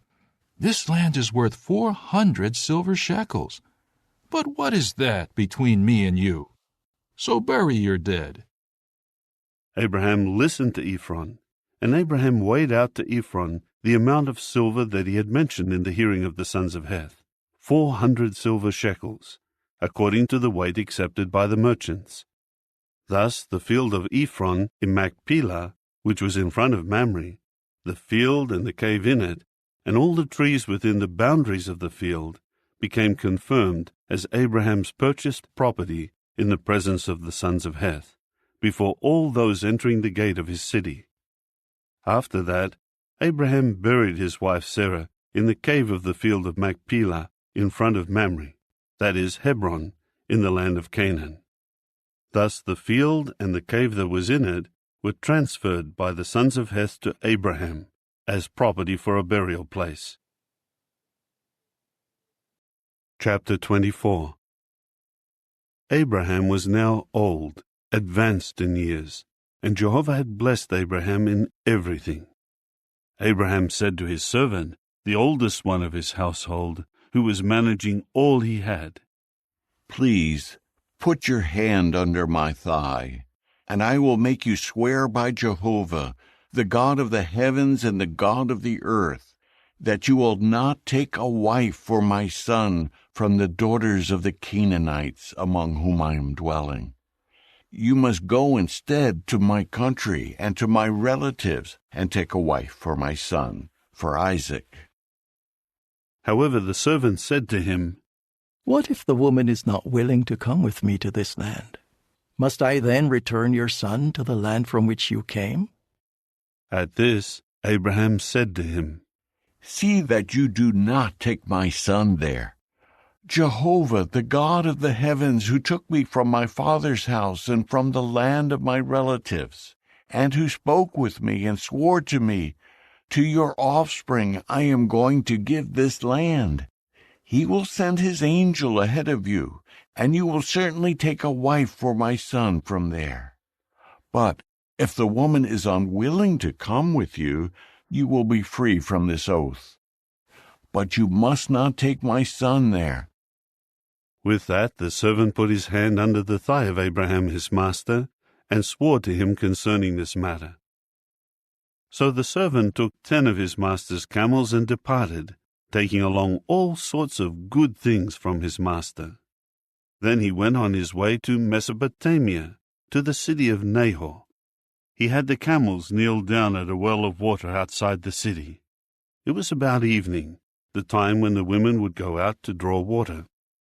Then he said, Jehovah, the God of my master Abraham, please grant me success this day, and show your loyal love to my master Abraham. Here I am standing at a spring of water, and the daughters of the men of the city are coming out to draw water. May it happen that the young woman to whom I say, Please, let down your water jar so that I may take a drink, and who replies, Take a drink, and I will also water your camels. Let this be the one you choose for your servant Isaac, and by this let me know that you have shown your loyal love to my master. Even before he finished speaking, Rebekah, who was the daughter of Bethuel, the son of Milcah, the wife of Nahor, Abraham's brother, came out with her water jar on her shoulder. Now the young woman was very beautiful, a virgin. No man had had sexual relations with her. She went down to the spring, filled her water jar, and then came back up. At once the servant ran to meet her and said, Please, give me a little sip of water from your jar. In turn she said, Drink, my lord. With that she quickly lowered her jar upon her hand and gave him a drink. When she finished giving him a drink, she said, I will also draw water for your camels until they are done drinking. So she quickly emptied her jar into the drinking trough, and ran again and again to the well to draw water, and she kept drawing water for all his camels. The whole time the man silently stared at her in amazement, wondering whether Jehovah had made his trip successful or not. When the camels had finished drinking, the man took out for her a gold nose ring weighing a half shekel, and 2 bracelets of gold weighing 10 shekels. And he said, Please tell me, whose daughter are you? Is there any room at your father's house for us to spend the night?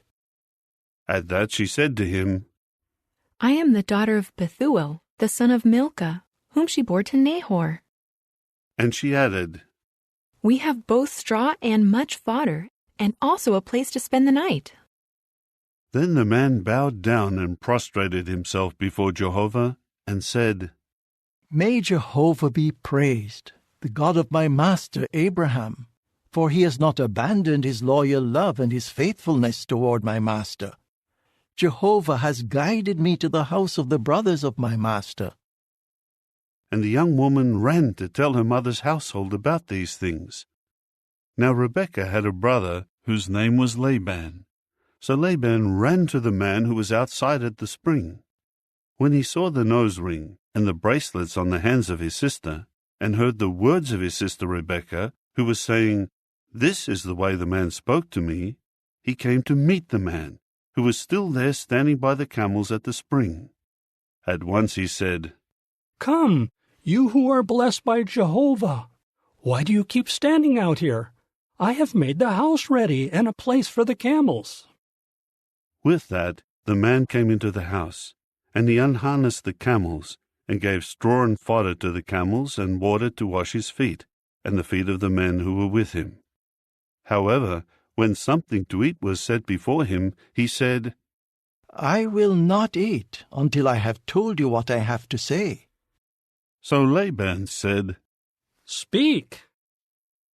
Then he said, I am Abraham's servant, and Jehovah has blessed my master very much, and he has made him very wealthy by giving him sheep and cattle, silver and gold, male and female servants, and camels and donkeys. Further, Sarah, the wife of my master, bore a son to my master after she grew old, and he will give him everything he has. So my master made me swear, saying, You must not take a wife for my son from the daughters of the Canaanites, in whose land I am dwelling. No, but you will go to the house of my father and to my family, and you must take a wife for my son. But I said to my master, What if the woman is unwilling to come with me? He said to me, Jehovah before whom I have walked will send his angel with you, and will certainly give success to your journey. And you must take a wife for my son from my family and from the house of my father. You will be released from your oath to me if you go to my family, and they will not give her to you. This will release you from your oath.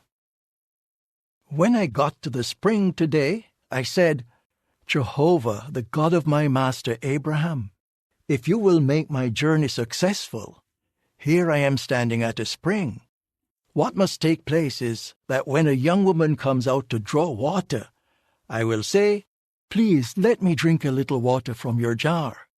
And she will say to me, You take a drink, and I will also draw water for your camels. Let that woman be the one whom Jehovah has chosen for the son of my master. Before I was finished speaking in my heart, there was Rebekah coming out with her jar on her shoulder, and she made her way down to the spring and began to draw water. Then I said to her, Give me a drink, please. So she quickly lowered her jar from her shoulder and said, Take a drink, and I will also water your camels. Then I took a drink, and she also watered the camels. After that I asked her, Whose daughter are you? To which she replied, The daughter of Bethuel, the son of Nahor, whom Milcah bore to him. So I put the ring on her nose and the bracelets on her hands. And I bowed down and prostrated myself before Jehovah, and praised Jehovah, the God of my master Abraham, who had led me on the right path to take the daughter of the brother of my master for his son. And now, tell me if you wish to show loyal love and faithfulness toward my master, But if not, tell me, so that I may proceed one way or the other. Then Laban and Bethuel answered, This is from Jehovah. We are not able to say yes or no to you. Here is Rebekah before you. Take her and go, and let her become a wife to the son of your master, just as Jehovah has spoken. When Abraham's servant heard their words, he at once bowed down on the ground before Jehovah. And the servant began to bring out articles of silver and of gold and garments, and to give them to Rebekah. And he gave valuable things to her brother and to her mother. After that, he and the men with him ate and drank, and they spent the night there. When he got up in the morning, he said, Send me off to my master. To this her brother and her mother said, Let the young woman stay with us at least 10 days. Then she can go. But he said to them, Do not detain me, seeing that Jehovah has made my journey successful. Send me off, in order that I may go to my master. So they said, Let us call the young woman and inquire of her. They called Rebekah and said to her, Will you go with this man? She replied, I am willing to go. So they sent off their sister Rebekah and her nurse and Abraham's servant and his men. And they blessed Rebekah and said to her, Our sister, may you become thousands times 10,000, and let your offspring take possession of the gate of those who hate them. Then Rebekah and her female attendants rose, got on the camels, and followed the man. So the servant took Rebekah and went on his way. Now Isaac had come from the direction of Beer-lahai-roi, for he was dwelling in the land of the Negeb. And Isaac was out walking in the field about nightfall to meditate. When he looked up, why, he saw that camels were coming. When Rebekah looked up, she caught sight of Isaac, and she quickly got down from the camel. Then she asked the servant, Who is that man there, walking in the field to meet us? And the servant said, It is my master. So she took her veil to cover herself. And the servant told Isaac all the things he had done. After that, Isaac brought her into the tent of Sarah his mother. Thus he took Rebekah as his wife, and he fell in love with her, and Isaac found comfort after the loss of his mother. Chapter 25. Now Abraham again took a wife, and her name was Keturah. In time she bore him Zimran, Jokshan, Medan, Midian, Ishbak, and Shua. Jokshan became father to Sheba and Dedan. The sons of Dedan were Ashurim, Letushim, and Leamim. The sons of Midian were Ephah, Epher, Hanok, Abida, and Eldaah. All of these were the sons of Keturah. Later on, Abraham gave everything he had to Isaac, but Abraham gave gifts to his sons by his concubines. Then while he was still alive, he sent them eastward, away from Isaac his son, to the land of the east. The years of Abraham's life were 175 years. Then Abraham breathed his last and died, at a good old age, old and satisfied, and was gathered to his people. His sons, Isaac and Ishmael, buried him in the cave of Machpelah, in the field of Ephron, the son of Zohar the Hittite, that is in front of Mamre, the field that Abraham had purchased from the sons of Heth. There Abraham was buried, with his wife Sarah. After Abraham's death, God continued to bless his son Isaac, and Isaac was dwelling near Beer-lahai-roi. This is the history of Ishmael, the son of Abraham, whom Hagar the Egyptian, the servant of Sarah, bore to Abraham. Now these are the names of the sons of Ishmael, by their names according to their family origins. Ishmael's firstborn, Nebaioth, then Kedar, Adbeel, Mibsam, Mishma, Duma, Massa, Hadad, Tema, Jeter, Naphish, and Kedemah. These are the sons of Ishmael, and these are their names by their settlements and by their encampments, 12 chieftains according to their clans. And Ishmael lived for 137 years. Then he breathed his last, and died, and was gathered to his people. And they took up dwelling from Havilah near Shur, which is close to Egypt, as far as Assyria. He settled near all his brothers. And this is the history of Isaac, the son of Abraham. Abraham became father to Isaac. Isaac was 40 years old when he married Rebekah, the daughter of Bethuel the Aramean of Paddan Aram, the sister of Laban the Aramean. And Isaac kept pleading with Jehovah regarding his wife, because she was barren. So Jehovah responded to his plea, and his wife Rebekah became pregnant.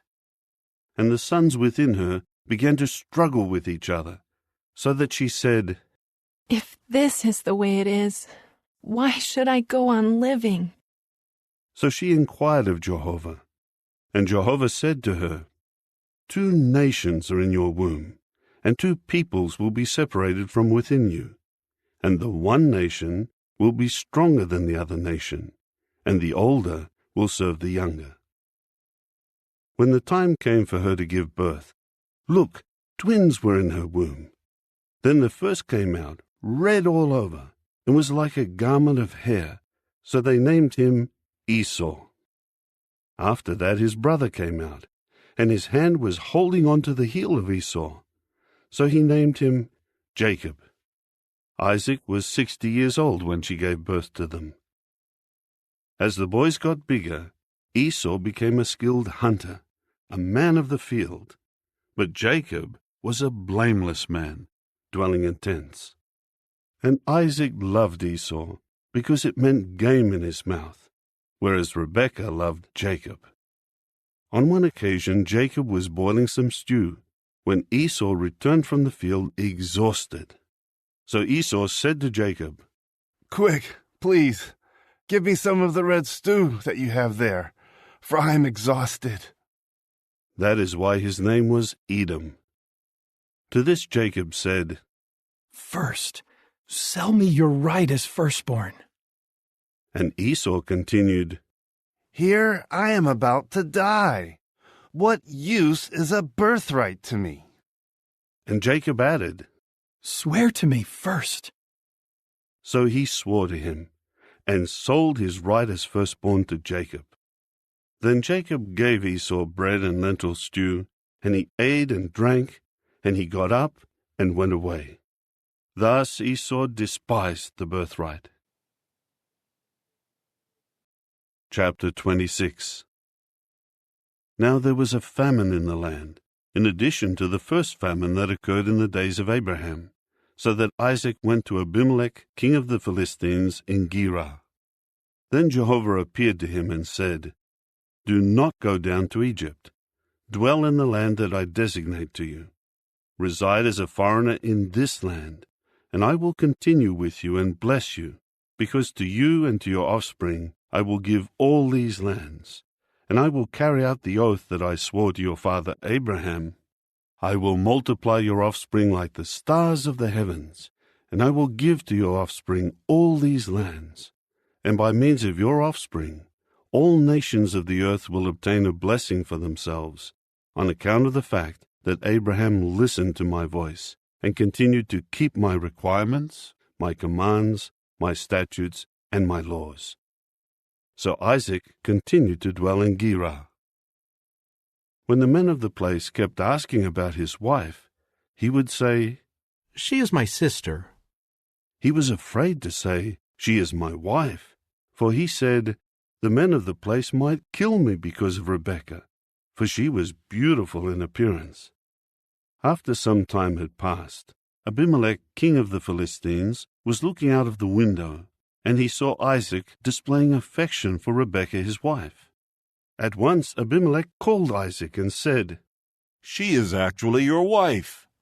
Why did you say, 'She is my sister'?" At this Isaac said to him, "I said it for fear I should die because of her." But Abimelech continued, "What have you done to us? One of the people could easily have lain down with your wife, and you would have brought guilt upon us." Then Abimelech commanded all the people, saying, "Anybody touching this man and his wife will surely be put to death." And Isaac began to sow seed in that land, and in that year he reaped 100 times what he sowed, for Jehovah was blessing him. The man became wealthy, and he continued to prosper until he became very wealthy. He acquired flocks of sheep and herds of cattle and a large body of servants, and the Philistines began to envy him. So the Philistines took soil and stopped up all the wells that his father's servants had dug in the days of Abraham. Abimelech then said to Isaac, "Move from our neighborhood, for you have grown far stronger than we are." So Isaac moved from there and encamped in the valley of Gerar and began dwelling there. And Isaac again dug the wells that had been dug in the days of his father Abraham, but that the Philistines had stopped up after Abraham's death, and he called them by the names that his father had given them. When the servants of Isaac were digging in the valley, they found a well of fresh water. And the shepherds of Gerar began quarreling with the shepherds of Isaac, saying, "The water is ours." So he named the well Esek, because they had quarreled with him. And they started digging another well, and they began quarreling over it also. So he named it Sitnah. Later he moved away from there and dug another well, but they did not quarrel over it. So he named it Rehoboth, and said, "It is because now Jehovah has given us ample room, and has made us fruitful in the land." Then he went up from there to Beersheba. That night Jehovah appeared to him and said, "I am the God of your father Abraham. Do not be afraid, for I am with you, and I will bless you and multiply your offspring on account of Abraham my servant." So he built an altar there and called on the name of Jehovah. And Isaac pitched his tent there, and his servants dug a well there. Later Abimelech came to him from Gerar, with Ahazath, his personal adviser, and Phicol, the chief of his army. At this Isaac said to them, "Why have you come to me, seeing that you hated me, and sent me away from your neighborhood?" To this they said, "We have clearly seen that Jehovah has been with you.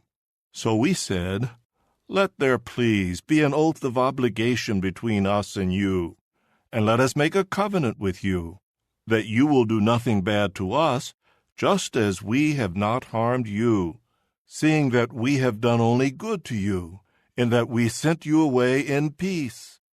You now are the blessed of Jehovah." Then he made a feast for them, and they ate and drank. In the morning they got up early and swore an oath to each other. After that Isaac sent them away, and they went from him in peace. On that day the servants of Isaac came and reported to him about the well that they had dug, and they told him, "We have found water." So he named it Shibah. That is why the name of the city is Beersheba to this day. When Esau was 40 years old, he took as wife Judith the daughter of Beeri the Hittite, and also Basemath the daughter of Elon the Hittite. They were a source of great grief to Isaac and Rebekah.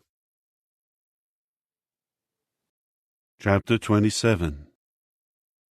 Now when Isaac was old, and his eyes were too weak to see, he called Esau his older son to him, and said, "My son." He replied, "Here I am." And he went on to say, "I have now grown old. I do not know the day of my death. So at this time take, please, your weapons, your quiver and your bow, and go out to the field and hunt some wild game for me. Then make the kind of tasty dish that I am fond of, and bring it to me. Then I will eat it, so that I may bless you before I die." However, Rebekah was listening while Isaac spoke to Esau his son. And Esau went out into the field to hunt game and to bring it in. And Rebekah said to Jacob her son, I just heard your father speaking to your brother Esau, saying, Bring me some game and make me a tasty dish. Then let me eat so that I may bless you before Jehovah before my death. And now, my son, listen carefully and do what I am instructing you. Go please to the herd and get me 2 of the best young goats from there, so that I may prepare from them a tasty dish for your father, just the way he likes it. Then take it to your father to eat, in order that he may bless you before his death. Jacob said to his mother Rebekah, But Esau, my brother, is a hairy man, and my skin is smooth. What if my father feels me? Then I will certainly appear to be mocking him, and I will bring upon myself a curse rather than a blessing.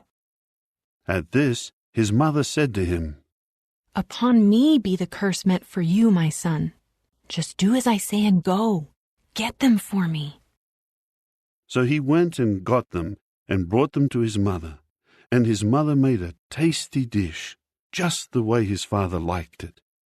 After that, Rebekah took her older son Esau's finest garments, which she had in the house, and put them on her younger son Jacob.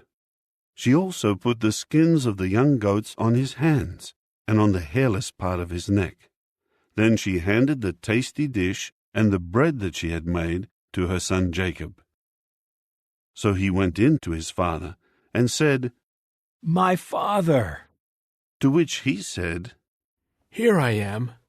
Who are you, my son? Jacob said to his father, I am Esau, your firstborn. I have done just as you told me. Sit up, please, and eat some of my game, so that you may bless me. At that, Isaac said to his son, How were you so quick in finding it, my son? He replied, Because Jehovah your God brought it to me. Then Isaac said to Jacob, Come near, please, that I may feel you, my son, to know whether you are really my son Esau or not. So Jacob came near to his father Isaac, and he felt him, after which he said, The voice is the voice of Jacob, but the hands are the hands of Esau.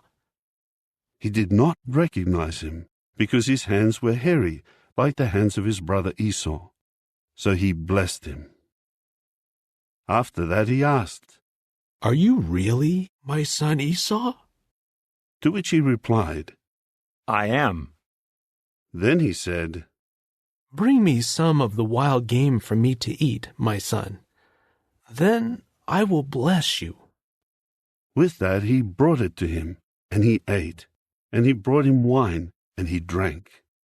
Then Isaac his father said to him, Come near, please, and kiss me, my son. So he came near and kissed him, and he could smell the scent of his garments. Then he blessed him and said, See, the scent of my son is like the scent of the field that Jehovah has blessed. May the true God give you the dews of the heavens, and the fertile soils of the earth, and an abundance of grain and new wine. Let peoples serve you, and let nations bow low to you. Be master over your brothers, and let the sons of your mother bow low to you. Cursed be everyone who curses you, and blessed be everyone who blesses you. Now Isaac had just finished blessing Jacob, and Jacob had barely left the presence of his father Isaac, when his brother Esau came back from his hunting. He too prepared a tasty dish and brought it to his father. And he said to his father, Let my father get up and eat some of his son's game, in order that you may bless me. At this his father Isaac said to him, Who are you? To which he said, I am your son, your firstborn, Esau. And Isaac began to tremble violently. So he said, Who was it, then, who hunted for game and brought it to me? I already ate it before you arrived, and I blessed him, and he will surely be blessed. On hearing his father's words, Esau began to cry out in an extremely loud and bitter manner, and to say to his father, "Bless me! Yes, me too, my father." But he said, "Your brother came deceitfully, so that he might get the blessing meant for you." At this he said, "Is he not rightly named Jacob, that he might supplant me these 2 times? My birthright he has already taken, and now he has taken my blessing." Then he added, "Have you not reserved a blessing for me?" But Isaac answered Esau, "Here I have appointed him master over you, and I have given him all his brothers as servants, and I have bestowed grain and new wine for his support. What is left that I can do for you, my son?" Esau said to his father, "Is there just one blessing that you have, my father? Bless me. Yes, me too, my father." With that Esau cried loudly and burst into tears. So his father Isaac answered him, "See, away from the fertile soils of the earth your dwelling will be, and away from the dew of the heavens above. And by your sword you will live, and you will serve your brother. But when you grow restless, you will indeed break his yoke off your neck." However, Esau harbored animosity against Jacob because of the blessing his father had given him. And Esau kept saying in his heart, "The days of mourning for my father are getting closer. After that, I am going to kill Jacob my brother." When the words of her older son Esau were told to Rebekah, she at once sent for her younger son Jacob and said to him, "Look, your brother Esau is planning to take revenge by killing you. Now, my son, do as I say. Get up and run away to my brother Laban at Haran. Dwell with him for a while until your brother's rage calms down, until your brother's anger toward you subsides, and he forgets what you have done to him. Then I will send for you from there. Why should I lose both of you in one day?" After that, Rebekah kept saying to Isaac, "I am disgusted with my life because of the daughters of Heth. If Jacob ever takes a wife from the daughters of Heth, like these daughters of the land, what good is my life?" Chapter 28. So Isaac called Jacob and blessed him and commanded him, saying, "You must not take a wife from the daughters of Canaan. Go away to Paddan Aram, to the house of Bethuel, your mother's father, and from there take for yourself a wife from the daughters of Laban, your mother's brother. God Almighty will bless you and make you fruitful and multiply you, and you will certainly become a congregation of peoples. And he will give to you the blessing of Abraham, to you and to your offspring with you, so that you may take possession of the land where you have been living as a foreigner, which God has given to Abraham." So Isaac sent Jacob away, and he departed for Paddan Aram, to Laban, the son of Bethuel the Aramean, the brother of Rebekah, the mother of Jacob and Esau. Esau saw that Isaac had blessed Jacob, and had sent him away to Paddan Aram, to take a wife from there, and that when he blessed him, he commanded him, "Do not take a wife from the daughters of Canaan," and that Jacob obeyed his father and his mother, and departed for Paddan Aram. Esau then realized that the daughters of Canaan were displeasing to his father Isaac. So Esau went to Ishmael, and took his wife Mahalath, the daughter of Abraham's son Ishmael, the sister of Nebaioth, in addition to the other wives he already had. Jacob departed from Beersheba and kept going toward Haran. In time he came to a place and prepared to spend the night there, because the sun had set. So he took one of the stones of that place and set it to rest his head on, and lay down there. Then he had a dream, and look, there was a stairway set on the earth, and its top reached up to the heavens, and there were God's angels ascending and descending on it. And look, there was Jehovah stationed above it. And he said, I am Jehovah, the God of Abraham your father, and the God of Isaac. The land on which you are lying, to you I am going to give it, and to your offspring. And your offspring will certainly become like the dust particles of the earth, and you will spread abroad to the west, and to the east, and to the north, and to the south. And by means of you, and by means of your offspring, all the families of the ground will certainly be blessed. I am with you, and I will safeguard you wherever you go, and I will return you to this land. I will not leave you until I have done what I have promised you. Then Jacob awoke from his sleep and said, Truly, Jehovah is in this place, and I did not know it. And he grew fearful and added, How awe-inspiring this place is! This can only be the house of God, and this is the gate of the heavens. So Jacob got up early in the morning, and took the stone on which he had rested his head, and set it up as a pillar, and poured oil on top of it. So he named that place Bethel, but previously the city's name was Luz. Jacob then made a vow, saying, If God will continue with me, and will protect me on my journey, and will give me bread to eat and garments to wear, and I return in peace to the house of my father, then Jehovah will certainly have proved to be my God.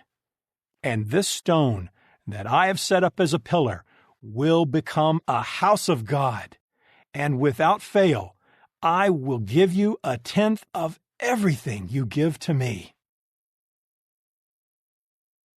Chapter 29.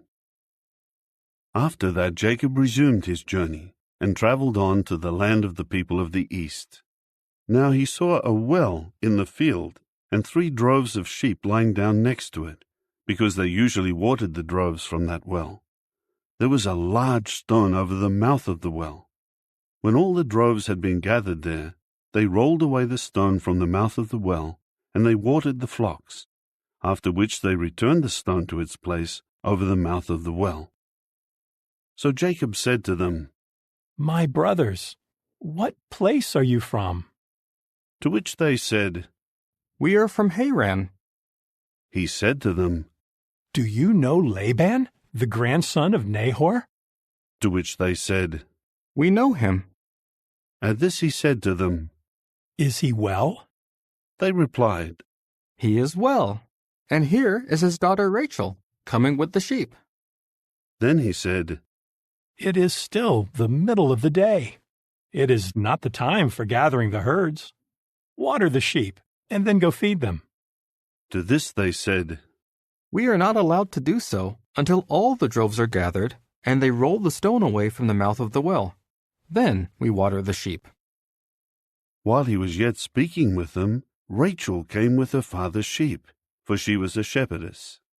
When Jacob saw Rachel, the daughter of Laban his mother's brother, and the sheep of Laban, Jacob immediately approached and rolled the stone away from the mouth of the well, and watered the sheep of Laban his mother's brother. Then Jacob kissed Rachel, and raised his voice and burst into tears.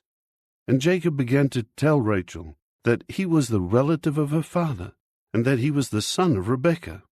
And she ran off and told her father. As soon as Laban heard the report about Jacob, the son of his sister, he ran to meet him. He embraced him and kissed him, and brought him into his house. And he began to tell Laban all these things. Laban said to him, You are indeed my bone and my flesh. So he stayed with him a full month. Laban then said to Jacob, Just because you are my relative, should you serve me for nothing? Tell me, what are your wages to be? Now Laban had 2 daughters. The name of the older was Leah, and the name of the younger Rachel.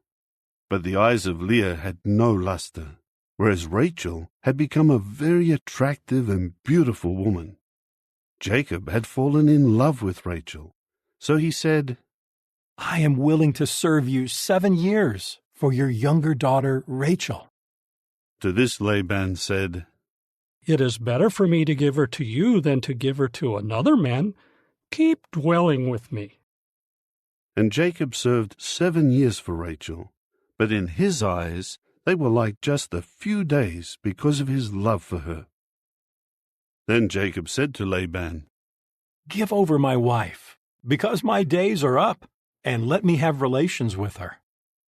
With that, Laban gathered all the men of the place and made a feast.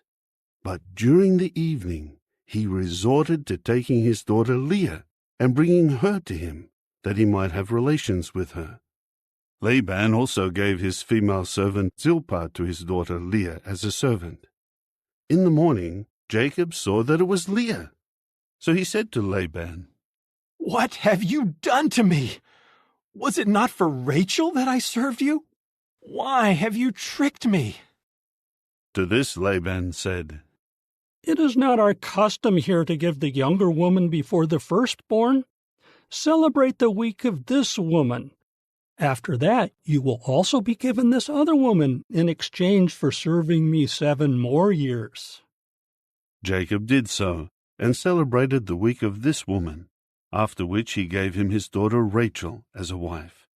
Besides, Laban gave his female servant Bilhah to his daughter Rachel as her servant. Then Jacob had relations also with Rachel, and he loved Rachel more than Leah, and he served him for another 7 years.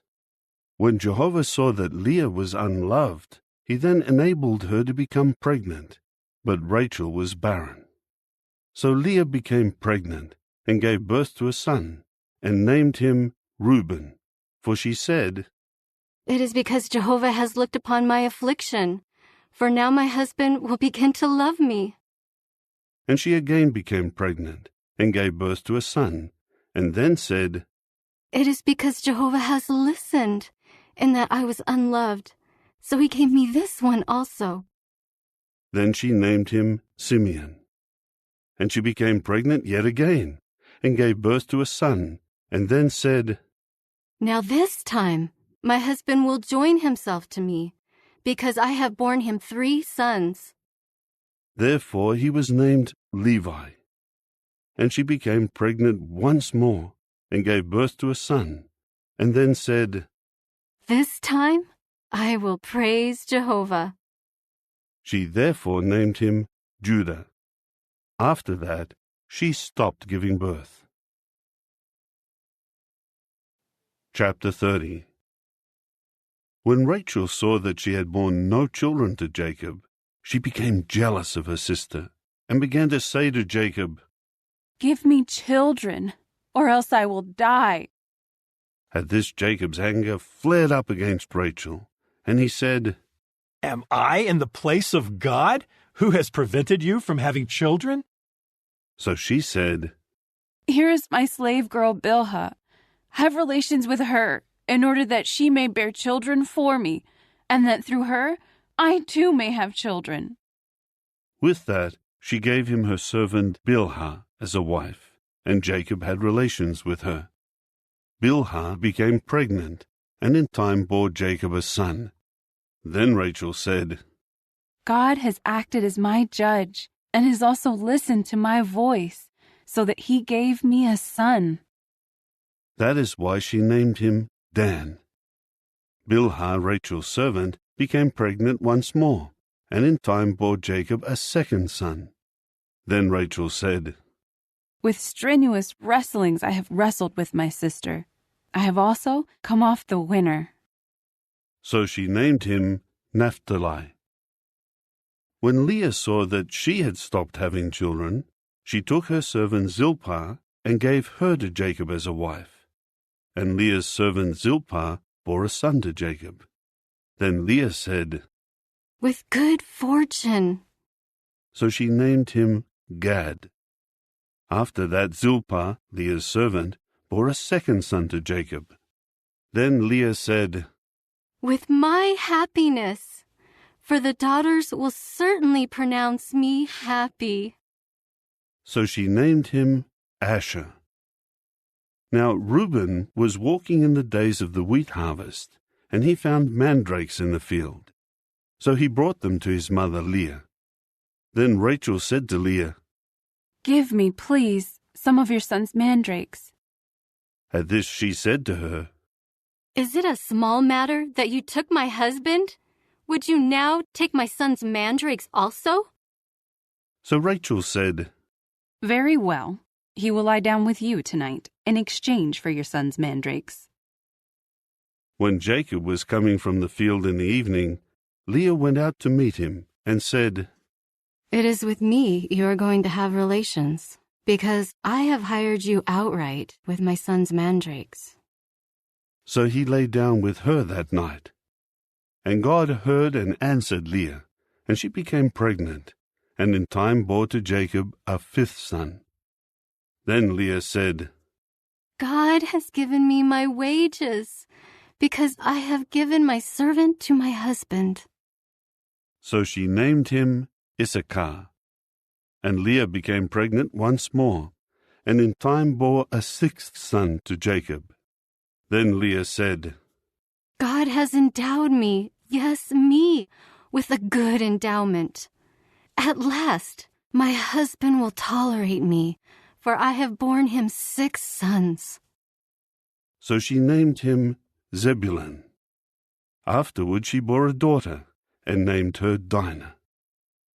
Finally, God remembered Rachel, and God heard and answered her by enabling her to become pregnant. And she became pregnant, and gave birth to a son. Then she said, "God has taken away my reproach." So she named him Joseph, saying, "Jehovah is adding another son to me." After Rachel had given birth to Joseph, Jacob immediately said to Laban, "Send me away, so that I may go to my place and to my land. Give over my wives and my children, for whom I have served with you, that I may go, for you well know how I have served you." Then Laban said to him, "If I have found favor in your eyes, I have understood by the omens that Jehovah is blessing me because of you." And he added, "Stipulate your wages to me, and I will give them." So Jacob said to him, "You know how I have served you, and how your herd has fared with me. You had little before my coming, but your herd has increased and multiplied, and Jehovah has blessed you since I arrived. So when will I do something for my own house?" Then he said, "What should I give you?" And Jacob said, "You will give me nothing whatsoever. If you will do this one thing for me, I will resume shepherding your flock and guarding it. I will pass through your whole flock today. You set aside from there every sheep speckled and with color patches, and every dark brown sheep among the young rams, and any color-patched and speckled one among the she-goats. From now on, these must become my wages. And my righteousness must speak for me on a future day, when you come to look over my wages. Every one that is not speckled and color-patched among the she-goats, and dark brown among the young rams, will be considered stolen if it is with me." To this Laban said, "That is fine.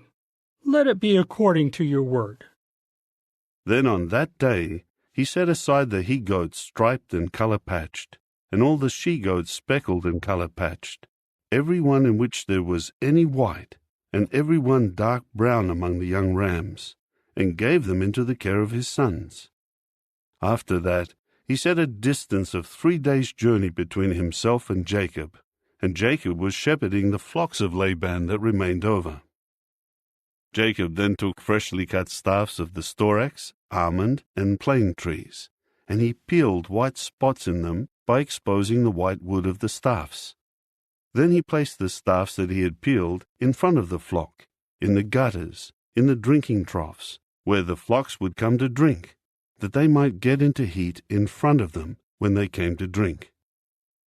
So the flocks would get into heat in front of the staffs, and the flocks would produce striped, speckled, and color-patched offspring. Then Jacob separated the young rams and turned the flocks to face the striped ones and all the dark brown ones among the flocks of Laban. Then he separated his own flocks and did not mix them with Laban's flocks. And whenever the robust animals would get into heat, Jacob would place the staffs in the gutters before the eyes of the flocks, that they might get into heat by the staffs. But when the animals were weak, he would not place the staffs there. So the weak ones always came to be Laban's, but the robust ones became Jacob's. And the man grew very prosperous, and he acquired great flocks, and male and female servants, and camels, and donkeys. Chapter 31. In time, he heard what the sons of Laban were saying. Jacob has taken everything that belonged to our father, and from what belonged to our father, he has amassed all this wealth. When Jacob would look at the face of Laban, he saw that his attitude toward him was not what it used to be. Finally, Jehovah said to Jacob, "Return to the land of your fathers and to your relatives, and I will continue with you." Then Jacob sent a message to Rachel and Leah to come out to the field to his flock, and he said to them, I have seen that your father's attitude toward me has changed, but the God of my father has been with me. You yourselves certainly know that I have served your father with all my power. And your father has tried to cheat me and has changed my wages 10 times. But God has not allowed him to do me harm. If on the one hand he would say, "The speckled ones will be your wages," then the whole flock produced speckled ones. But if on the other hand he would say, "The striped ones will be your wages," then the whole flock produced striped ones. So God kept taking your father's livestock away from him and giving it to me. Once, when the flock got into heat, I raised my eyes and saw in a dream that the he-goats mating with the flock were striped, speckled, and spotty. Then the angel of the true God said to me in the dream, "Jacob," to which I said, "Here I am." And he continued, "Raise your eyes, please, and see that all the he-goats mating with the flock are striped, speckled, and spotty, for I have seen all that Laban is doing to you. I am the true God of Bethel, where you anointed a pillar, and where you made a vow to me. Now get up, go out of this land, and return to the land of your birth." At this, Rachel and Leah answered him, "Is there any share left for us to inherit in our father's house?" Does he not consider us as foreigners, since he has sold us and has been using up the money given for us? All the riches that God has taken away from our father are ours and our children's.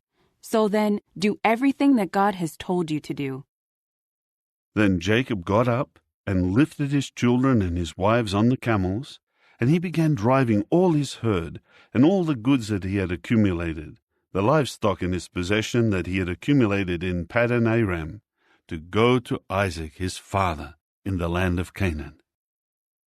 Now Laban had gone to shear his sheep, and Rachel stole the teraphim statues that belonged to her father. Moreover, Jacob outwitted Laban the Aramean, for he had not told him that he was running away. And he ran away and crossed the river, he and all he had. Then he headed toward the mountainous region of Gilead. On the 3rd day, Laban was told that Jacob had run away. So he took his brothers with him and pursued him for a journey of 7 days, and caught up with him in the mountainous region of Gilead. Then God came to Laban the Aramean in a dream by night, and said to him, "Be careful about what you say to Jacob, either good or bad." So Laban approached Jacob, as Jacob had pitched his tent in the mountain, and Laban had encamped with his brothers in the mountainous region of Gilead. Then Laban said to Jacob, "What have you done? Why have you resorted to outwitting me and carrying my daughters off like captives taken by the sword? Why did you run away secretly and outwit me and not tell me? If you had told me, I could have sent you away with rejoicing and with songs, with tambourine and with harp. But you did not give me a chance to kiss my grandchildren and my daughters. You have acted foolishly. It is in my power to do harm to you. But the God of your father spoke to me last night, saying, Be careful about what you say to Jacob, either good or bad. Now you have gone because you have been longing to return to the house of your father. But why have you stolen my gods? Jacob answered Laban, It was because I was afraid, for I said to myself, You might take your daughters away from me by force. Anyone with whom you find your gods will not live. Before our brothers, examine what I have, and take what is yours. But Jacob did not know that Rachel had stolen them. So Laban went into the tent of Jacob, and into the tent of Leah, and into the tent of the 2 slave girls, but did not find them. Then he came out of Leah's tent, and went into Rachel's tent. Meanwhile, Rachel had taken the teraphim statues, and put them in the woman's saddle basket of the camel, and she was sitting on them. So Laban searched through the whole tent, but did not find them. Then she said to her father, Do not be angry, my lord, because I am not able to get up before you, for the customary thing with women is upon me. So he searched on carefully, but did not find the teraphim statues. At that Jacob became angry and began to criticize Laban. Jacob then said to Laban, What is my offense, and for what sin are you hotly pursuing me? Now that you have searched through all my goods, what have you found that belongs to your house? Put it here in front of my brothers and your brothers, and let them decide between the 2 of us. During these 20 years that I have been with you, your sheep and your goats never miscarried, and I never ate the rams of your flock. I did not bring you any animal torn by wild beasts. I would stand the loss of it myself. Whether the animal was stolen by day or was stolen by night, you would demand compensation from me. By day the heat consumed me, and the cold by night, and sleep would flee from my eyes. This makes 20 years for me in your house. I have served you 14 years for your 2 daughters, and 6 years for your flock. And you kept changing my wages 10 times. If the God of my father, the God of Abraham, and the one whom Isaac fears, had not been on my side, you would now have sent me away empty-handed. God has seen my affliction and the toil of my hands, and that is why he reproved you last night. Then Laban answered Jacob, The daughters are my daughters, and the children my children, and the flock my flock, and everything you are looking at is mine and my daughters. What can I do today against these or against their children whom they have borne? Now come, let us make a covenant, you and I, and it will serve as a witness between us. So Jacob took a stone and set it up as a pillar. Then Jacob said to his brothers, Pick up stones. And they took stones and made a pile. After that they ate there on the pile of stones. And Laban began calling it Jegar-sahadutha, but Jacob called it Galeed. Laban then said, This pile of stones is a witness between me and you today. That is why he named it Galeed and the watchtower. For he said, Let Jehovah keep watch between you and me when we are out of each other's sight. If you mistreat my daughters, and if you start taking wives in addition to my daughters, though there is no man with us, remember that God will be a witness between you and me. Laban went on to say to Jacob, Here is this pile of stones, and here is the pillar that I have erected between you and me. This pile of stones is a witness, and the pillar is something that bears witness. that I will not pass beyond this pile of stones to bring harm to you, and you will not pass beyond this pile of stones and this pillar to bring harm to me. Let the God of Abraham and the God of Nahor, the God of their father, judge between us." And Jacob swore by the one whom his father Isaac fears. After that, Jacob offered a sacrifice in the mountain and invited his brothers to eat bread. So they ate and spent the night in the mountain. However, Laban got up early in the morning and kissed his grandchildren and his daughters and blessed them. Then Laban departed and returned home. Chapter 32. Jacob then went on his way, and the angels of God met up with him. As soon as he saw them, Jacob said, "This is the camp of God." So he named that place Mahanaim. Then Jacob sent messengers ahead of him to his brother Esau in the land of Seir, the territory of Edom, and he commanded them, "This is what you will say to my lord, to Esau. This is what your servant Jacob says.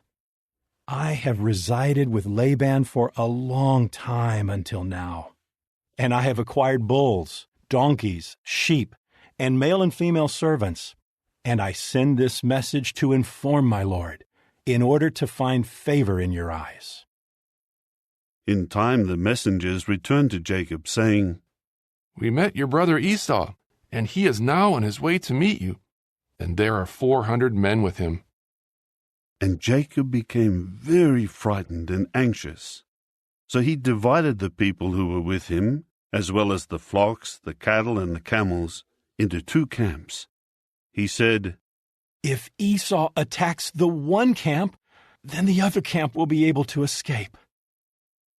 After that, Jacob said, "O God of my father Abraham, and God of my father Isaac, O Jehovah, you who are saying to me, 'Return to your land and to your relatives, and I will deal well with you.'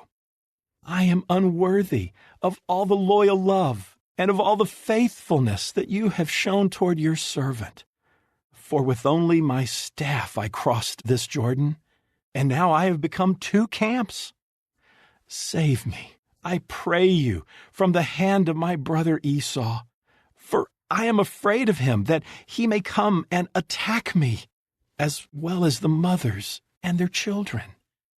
And you have said, 'I will certainly deal well with you, and I will make your offspring like the grains of sand of the sea, which are too numerous to count.'"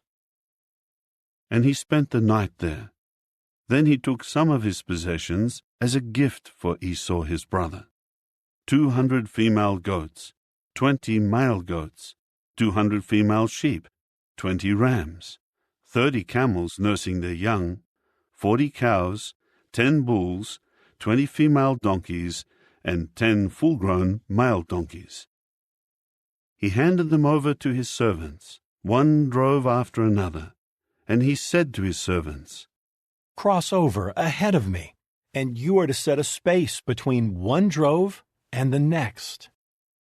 He also commanded the first one, "In case Esau my brother should meet you and ask, 'To whom do you belong, and where are you going? And to whom do these ahead of you belong?' Then you should say, 'To your servant Jacob. It is a gift sent to my lord, to Esau. And look, he himself is also behind us.'" And he commanded also the second, the third, and all those following the droves. "According to this word, you are to speak to Esau when you meet him. And you should also say, 'Here is your servant Jacob behind us.'" For he said to himself, "If I appease him by sending a gift ahead of me, then afterward when I see him, he may give me a kindly reception."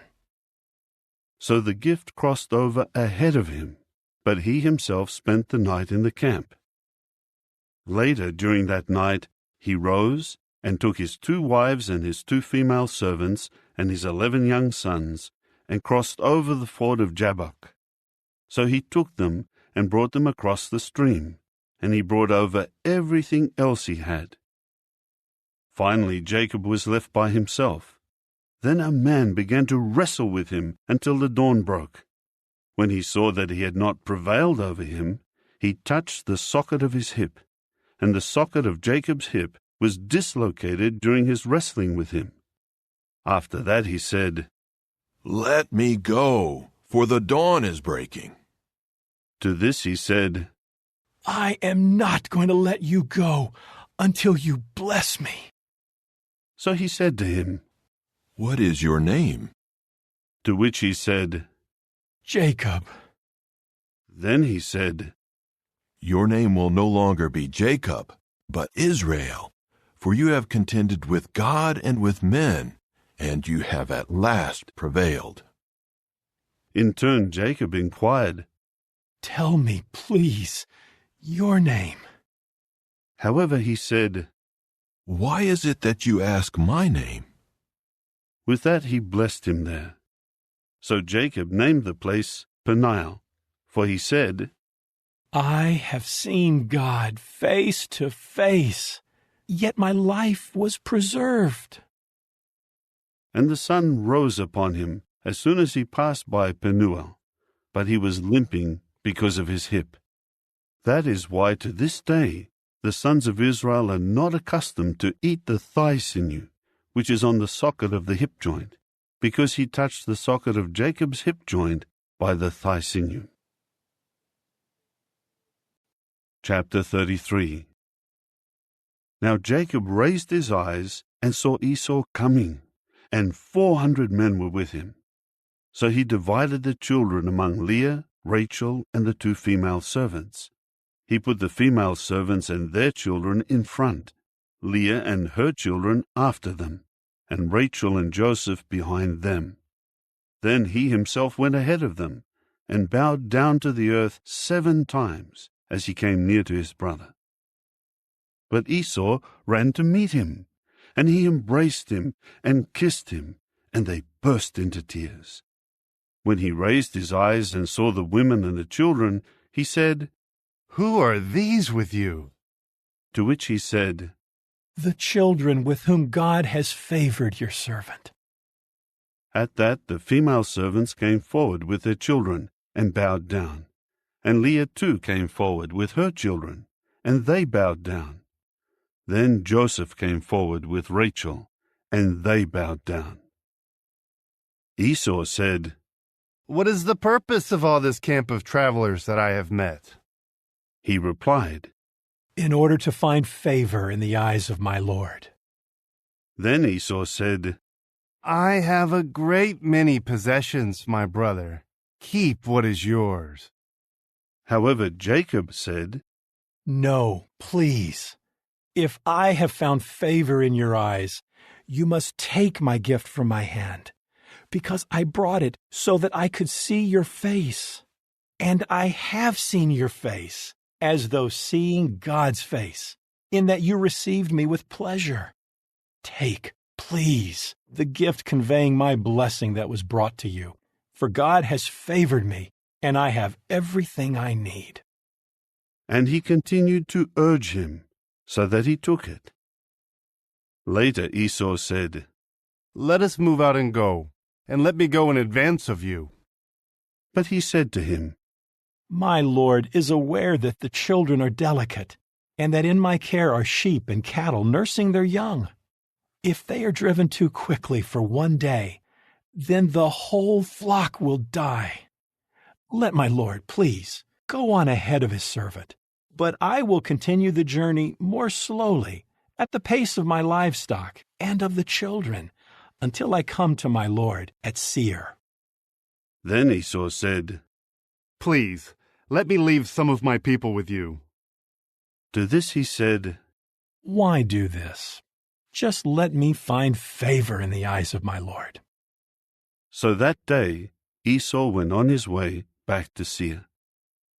And Jacob journeyed to Succoth, and he built a house for himself, and he made shelters for his herd. That was why he named the place Succoth.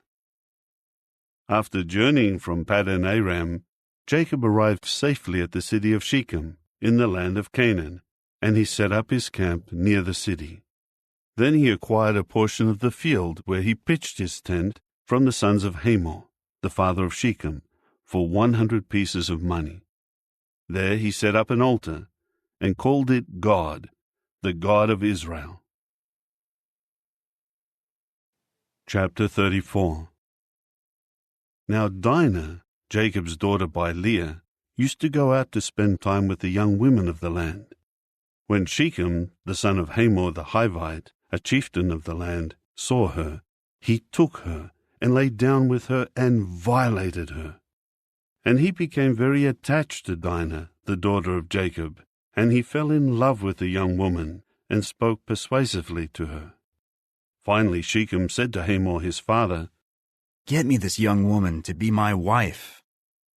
When Jacob heard that he had defiled Dinah his daughter, his sons were with his herd in the field. So Jacob kept silent until they returned.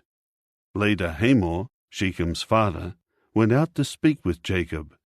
But the sons of Jacob heard about it and returned from the field right away. They were offended and very angry because he had disgraced Israel by lying down with Jacob's daughter, something that should not be done. Hamor spoke with them, saying, "My son Shechem longs for your daughter. Please give her to him as his wife, and form marriage alliances with us. Give us your daughters, and take our daughters for yourselves. You may dwell with us, and the land will become available for you. Dwell and carry on trade in it, and settle in it." Then Shechem said to her father and to her brothers, "Let me find favor in your eyes, and I will give you whatever you ask me. You can demand from me a very high bride price and gift. I am willing to give whatever you may say to me. Just give me the young woman as a wife." And Jacob's sons answered Shechem and Hamor his father deceitfully, because he had defiled Dinah their sister. They said to them, "We cannot possibly do such a thing, to give our sister to a man who is not circumcised, for that is a disgrace to us. We can only consent on this condition, that you become like us and circumcise all your males. Then we will give our daughters to you, and we will take your daughters for ourselves, and we will dwell with you and become one people. But if you do not listen to us and get circumcised, then we will take our daughter and go." Their words pleased Hamor and Shechem, Hamor's son. The young man did not delay in doing what they asked, because he found delight in Jacob's daughter, and he was the most honorable of the whole house of his father. So Hamor and his son Shechem went to the city gate and spoke to the men of their city, saying, "These men wish to be at peace with us. Let them dwell in the land and carry on trade in it, for the land is large enough to accommodate them. We can take their daughters as wives, and our daughters we can give to them." Only on this one condition will the men consent to dwell with us in order to become one people, that every male among us be circumcised just the way they are circumcised. "Then will not their possessions, their wealth, and all their livestock be ours? So let us give them our consent, that they may dwell with us." All those going out by the gate of his city listened to Hamor and to his son Shechem, and all the males got circumcised, all those going out of the city gate. However, on the third day, when they were still in pain, 2 sons of Jacob, Simeon and Levi, Dinah's brothers, each took his sword and went into the unsuspecting city and killed every male. They killed Hamor and his son Shechem with the sword, and then took Dinah from Shechem's house and left. Jacob's other sons came upon the slain men and plundered the city, because they had defiled their sister. They took their flocks, their herds, their donkeys, and whatever was in the city and in the field. They also took all their possessions, captured all their little children and their wives, and plundered everything in their houses. At this Jacob said to Simeon and to Levi, You have brought great trouble on me in making me a stench to the inhabitants of the land, to the Canaanites and the Perizzites. I am few in number, and they will certainly gather together to attack me, and I will be annihilated, I and my house. But they said, Should anyone treat our sister like a prostitute? Chapter 35. After that God said to Jacob, Rise, go up to Bethel and dwell there, and make an altar there to the true God, who appeared to you when you were running away from Esau your brother. Then Jacob said to his household and to all who were with him, Get rid of the foreign gods that are in your midst, and cleanse yourselves and change your garments, and let us rise and go up to Bethel. There I will make an altar to the true God, who answered me in the day of my distress, and who has been with me wherever I have gone. So they gave Jacob all the foreign gods they had, and the earrings that were in their ears, and Jacob buried them under the big tree that was close to Shechem. When they traveled on, the terror of God struck the cities around them, so they did not chase after the sons of Jacob. Jacob eventually came to Luz, that is, Bethel, in the land of Canaan, he and all the people with him. There he built an altar, and called the place El Bethel, because there the true God had revealed himself to him when he had run away from his brother. Later, Deborah, Rebekah's nurse, died, and was buried at the foot of Bethel under an oak. So he named it Allon-Bacuth. God appeared to Jacob once again while he was coming from Paddan Aram, and blessed him. God said to him, Your name is Jacob. Your name will no longer be Jacob, but Israel will be your name. And he began to call him Israel. God further said to him, I am God Almighty. Be fruitful and become many. Nations and a congregation of nations will come from you, and kings will descend from you. As for the land that I have given to Abraham and to Isaac, to you I will give it, and to your offspring after you I will give the land. Then God went up from him at the place where he had spoken with him. So Jacob set up a pillar in the place where he had spoken with him, a pillar of stone, and he poured a drink offering on it, and poured oil on it. And Jacob continued to call the place where God had spoken with him Bethel.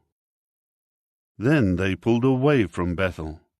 And while they were still some distance from Ephrath, Rachel began to give birth, and her labor was very difficult.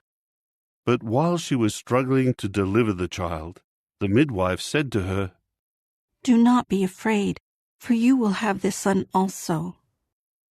Just as her life was slipping away, for she was dying, she named him Ben-Oni, but his father called him Benjamin. So Rachel died, and was buried on the way to Ephrath, that is, Bethlehem. Jacob set up a pillar over her grave. It is the pillar of Rachel's grave to this day.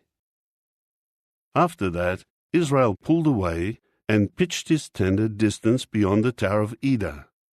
Once, while Israel was dwelling in that land, Reuben went and lay down with Bilhah, his father's concubine, and Israel heard about it. So there were 12 sons of Jacob. The sons by Leah were Jacob's firstborn Reuben, then Simeon, Levi, Judah, Issachar, and Zebulun. The sons by Rachel were Joseph and Benjamin. And the sons by Bilhah, Rachel's servant, were Dan and Naphtali. And the sons by Zilpah, Leah's servant, were Gad and Asher. These are Jacob's sons, who were born to him in Paddan Aram.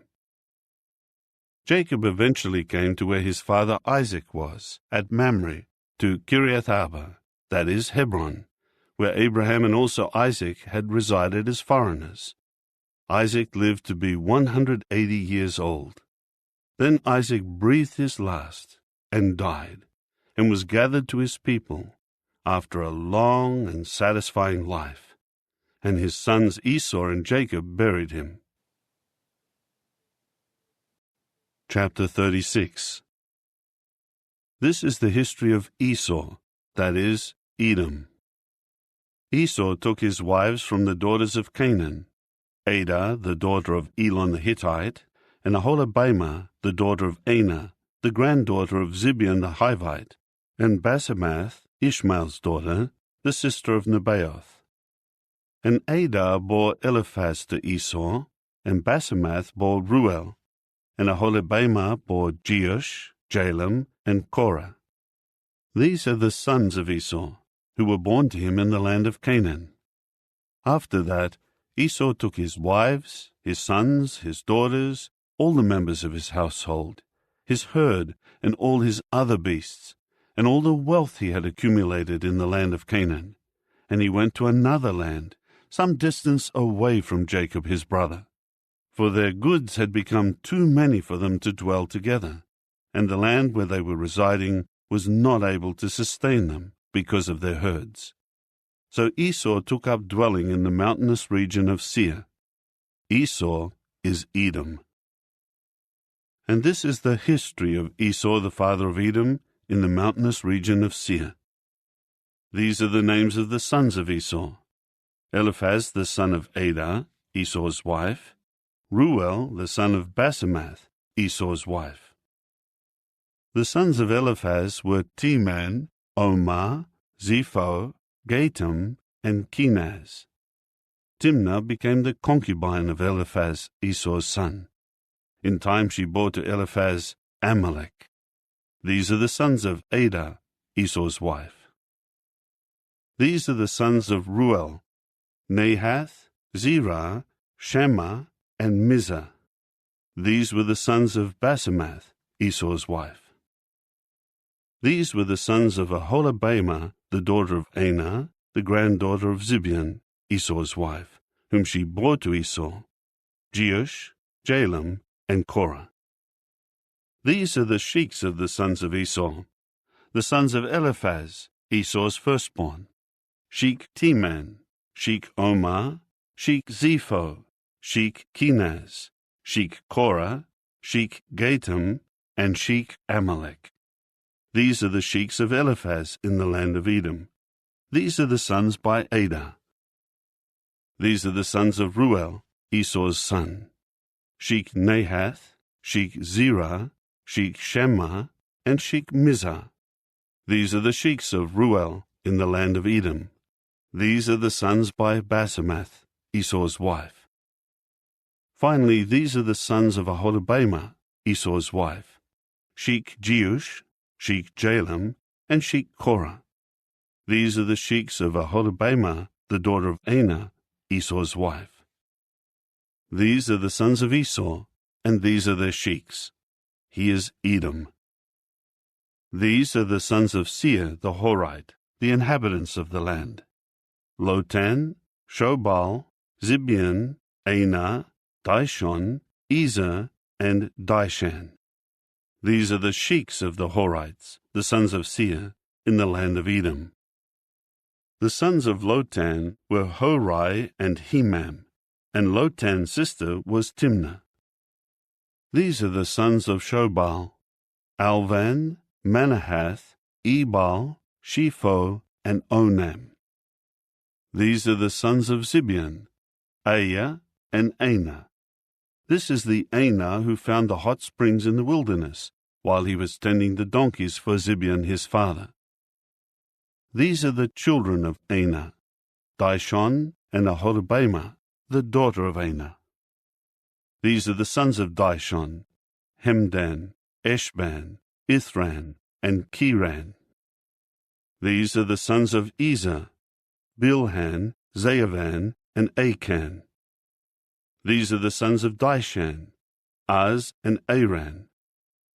These are the sheiks of the Horites: Sheik Lotan, Sheik Shobal, Sheik Zibeon, Sheik Anah, Sheik Dishon, Sheik Ezer, and Sheik Dishan. These are the sheiks of the Horites, according to their sheiks in the land of Seir. Now these are the kings who reigned in the land of Edom, before any king reigned over the Israelites. Bela, son of Beor, reigned in Edom, and the name of his city was Dinhabah. When Bela died, Jobab, son of Zerah from Bozrah, began to reign in his place. When Jobab died, Husham from the land of the Temanites began to reign in his place. When Husham died, Hadad, son of Bedad, who defeated the Midianites in the territory of Moab, began to reign in his place, and the name of his city was Avith. When Hadad died, Samlah from Masrekah began to reign in his place. When Samlah died, Shael from Rehoboth by the river began to reign in his place. When Shael died, Baal-Hanan, the son of Akbor, began to reign in his place. When Baal-Hanan, the son of Akbor, died, Hadar began to reign in his place. The name of his city was Peu, and the name of his wife was Mehetabel, the daughter of Matred, the daughter of Mizahab. So these are the names of the sheiks of Esau, according to their families, according to their places, by their names: Sheik Timnah, Sheik Alva, Sheik Jetheth, Sheik Aholibamah, Sheik Elah, Sheik Pinon, Sheik Kenaz, Sheik Teman, Sheik Mibzah, Sheik Magdiel, and Sheik Iram. These are the sheiks of Edom, according to their settlements in the land of their possession. This is Esau, the father of Edom. Chapter 37. Jacob continued to dwell in the land of Canaan, where his father had lived as a foreigner. This is the history of Jacob. When Joseph was 17 years old, the young man was tending the flock with the sons of Bilhah and the sons of Zilpah, the wives of his father. And Joseph brought a bad report about them to their father. Now Israel loved Joseph more than all his other sons, because he was the son of his old age, and he had a special robe made for him. When his brothers saw that their father loved him more than all his brothers, they began to hate him, and they could not speak peaceably to him. Later Joseph had a dream, and told it to his brothers, and they found further reason to hate him. He said to them, "Please listen to this dream that I had. There we were binding sheaves in the middle of the field, when my sheaf got up and stood erect, and your sheaves encircled and bowed down to my sheaf." His brothers said to him, "Are you really going to make yourself king over us and dominate us?" So they found another reason to hate him, because of his dreams and what he said. After that, he had still another dream, and he related it to his brothers. "I have had another dream. This time the sun and the moon and 11 stars were bowing down to me." Then he related it to his father, as well as his brothers, and his father rebuked him and said to him, "What is the meaning of this dream of yours? Am I, as well as your mother and your brothers, really going to come and bow down to the earth to you?" And his brothers grew jealous of him, but his father kept the saying in mind. His brothers now went to pasture their father's flock near Shechem. Israel later said to Joseph, "Your brothers are tending flocks near Shechem, are they not? Come, and let me send you to them." At this he said to him, "I am ready." So he said to him, "Go, please, and see whether your brothers are well. See how the flock is, and bring word back to me." With that, he sent him away from the valley of Hebron, and he went on toward Shechem. Later, a man found him as he was wandering in a field. The man asked him, "What are you looking for?" To this he said, "I am looking for my brothers. Please tell me, where are they tending flocks?" The man continued, "They have pulled away from here, for I heard them saying, 'Let us go to Dothan.'" So Joseph went after his brothers, and found them at Dothan. Now they caught sight of him from a distance, and before he reached them, they began plotting against him to put him to death. So they said to one another, "Look, here comes that dreamer. Come now, let us kill him and pitch him into one of the water pits, and we will say that a vicious wild animal devoured him.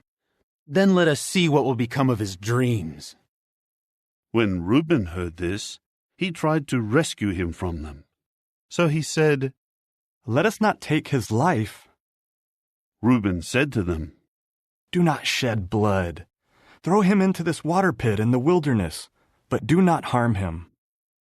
His purpose was to rescue him from them, in order to return him to his father. So as soon as Joseph came to his brothers, they stripped Joseph of his robe, the special robe that he wore, and they took him and threw him into the water pit.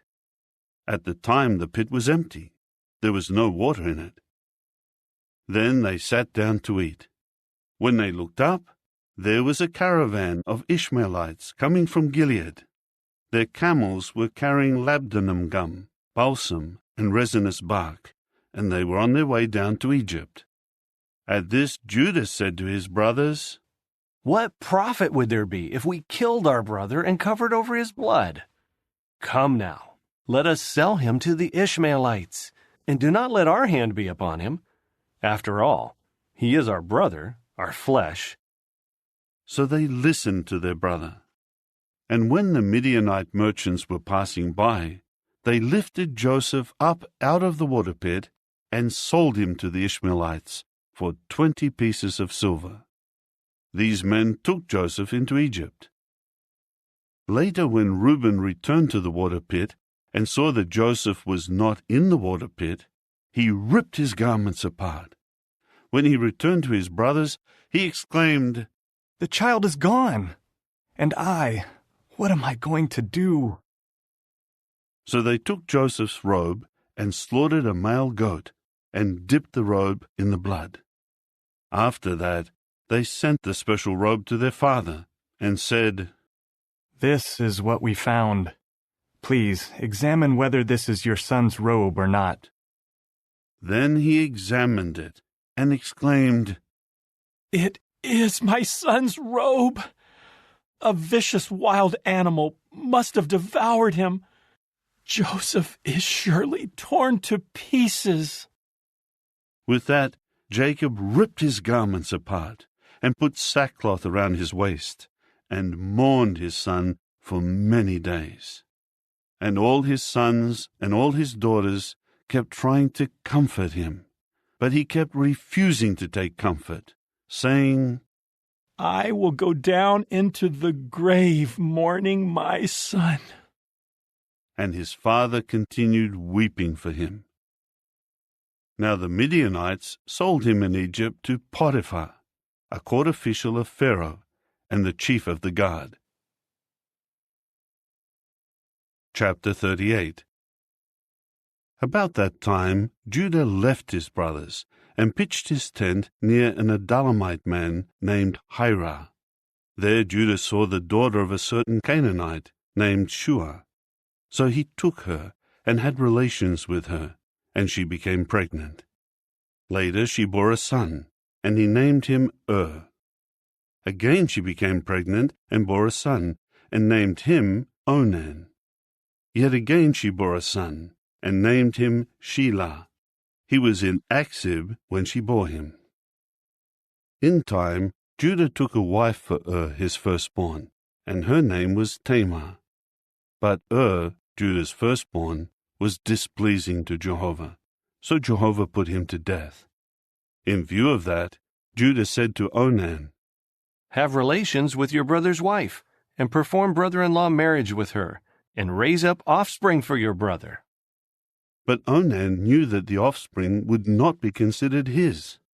So when he did have relations with his brother's wife, he wasted his semen on the ground, so as not to give offspring to his brother. What he did was bad in the eyes of Jehovah, so he also put him to death. Judah said to Tamar, his daughter-in-law, "Dwell as a widow in the house of your father, until my son Shelah grows up." For he said to himself, "He too may die like his brothers." So Tamar went and stayed in her own father's house. Some time passed, and Judah's wife, the daughter of Shua, died. Judah kept the mourning period, and then he went to his sheep shearers in Timnah, with his companion Hira the Adullamite. Tamar was told, "Here your father-in-law is going up to Timnah to shear his sheep." With that, she removed her widow's clothing and veiled herself, and covered herself with a shawl, and sat down at the entrance of Enaim, which is on the road to Timnah, for she saw that Shelah had grown up, and yet she had not been given to him as a wife. When Judah caught sight of her, he at once took her for a prostitute, because she had covered her face. So he turned aside to her by the road, and said, "Allow me, please, to have relations with you." For he did not know that she was his daughter-in-law. However, she said, "What will you give me that you may have relations with me?" To this he said, "I will send a young goat from my herd." But she said, "Will you give a security until you send it?" He continued, "What security should I give you?" To which she said, "Your seal ring, and your cord, and your rod that is in your hand." Then he gave them to her, and had relations with her, and she became pregnant by him. After that she got up and went away, and removed her shawl, and clothed herself with her widow's clothing. And Judah sent the young goat by the hand of his companion the Adullamite, to get back the security from the hand of the woman, but he never found her. He inquired of the men of her place, saying, "Where is that temple prostitute in Enaim along the road?" But they said, "No temple prostitute has ever been in this place." Finally he returned to Judah and said, "I never found her, and besides, the men of the place said, 'No temple prostitute has ever been in this place.'" So Judah said, "Let her take them for herself, in order that we may not fall into contempt. At any rate, I have sent this young goat, but you never found her." However, about 3 months later, Judah was told, "Tamar, your daughter-in-law, has acted as a prostitute, and she is also pregnant by her prostitution." At that, Judah said, "Bring her out and let her be burned." As she was being brought out, she sent word to her father-in-law. "I am pregnant by the man to whom these belong." Then she added, "Please examine to whom these belong, the seal ring and the cord and the rod." Then Judah examined them and said, "She is more righteous than I am, because I did not give her to Shelah my son." And he had no further sexual relations with her after that. When the time came for her to give birth, there were twins in her womb. As she was giving birth, one put out his hand, and the midwife immediately took a scarlet thread and tied it around his hand, saying, "This one came out first." But as soon as he drew back his hand, his brother came out, and she exclaimed, "What a breach you have made for yourself." So he was named Perez. Afterward his brother came out, around whose hand the scarlet thread was tied, and he was named Zerah. Chapter 39. Now Joseph was taken down to Egypt, and an Egyptian named Potiphar, a court official of Pharaoh and chief of the guard, bought him from the Ishmaelites, who had taken him down there. But Jehovah was with Joseph. As a result, he became successful, and was put over the house of his master, the Egyptian. And his master saw that Jehovah was with him, and that Jehovah was making everything that he did successful. Joseph kept finding favor in his eyes, and he became his personal attendant. So he appointed him over his house, and he put him in charge of all that was his. From the time he appointed him over his house, and in charge of all that was his, Jehovah kept blessing the house of the Egyptian because of Joseph, and Jehovah's blessing came to be on all that he had, in the house and in the field. He eventually left everything that was his in Joseph's care, and he gave no thought to anything except the food he was eating. Moreover, Joseph grew to be well-built and handsome. Now after these things, the wife of his master began to cast her eyes on Joseph and say, "Lie down with me." But he refused and said to his master's wife, "Here, my master does not know what is with me in the house, and he has entrusted everything he has into my care. There is no one greater in this house than I am, and he has not withheld from me anything at all except you, because you are his wife. So how could I commit this great badness and actually sin against God?" So day after day she spoke to Joseph, but he never consented to lie with her or to remain with her. But on one of the days when he went into the house to do his work, none of the household servants were in the house. Then she grabbed hold of him by his garment and said, "Lie down with me." But he left his garment in her hand and fled outside. As soon as she saw that he had left his garment in her hand and had fled outside, she began to cry out to the men of her house and to say to them, "Look, he brought to us this Hebrew man to make us a laughingstock. He came to me to lie down with me, but I began to cry out at the top of my voice. Then, as soon as he heard me raising my voice and screaming, he left his garment beside me and fled outside." After that, she laid his garment beside her until his master came to his house. Then she told him the same thing, saying, "The Hebrew servant whom you brought to us came to me to make me a laughingstock. But as soon as I raised my voice and began to scream, he left his garment beside me and fled outside." As soon as his master heard the words his wife spoke to him, saying, "These are the things your servant did to me," his anger blazed. So Joseph's master took him and gave him over to the prison, the place where the prisoners of the king were kept under arrest, and he remained there in the prison. But Jehovah continued with Joseph and kept showing loyal love to him and granting him favor in the eyes of the chief officer of the prison. So the chief officer of the prison put Joseph in charge of all the prisoners in the prison, and everything that they were doing there, he was the one having it done. The chief officer of the prison was looking after absolutely nothing that was in Joseph's care, for Jehovah was with Joseph, and Jehovah made whatever he did successful.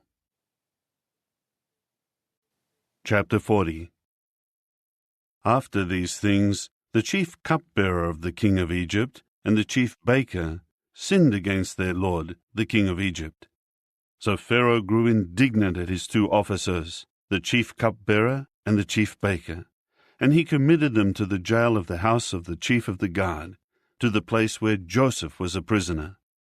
Then the chief of the guard assigned Joseph to be with them and to take care of them, and they remained in jail for some time. The cupbearer and the baker of the king of Egypt, who were confined in the prison, each had a dream on the same night, and each dream had its own interpretation. The next morning, when Joseph came in and saw them, they looked dejected. So he asked the officers of Pharaoh, who were in custody with him in his master's house, "Why are your faces gloomy today?"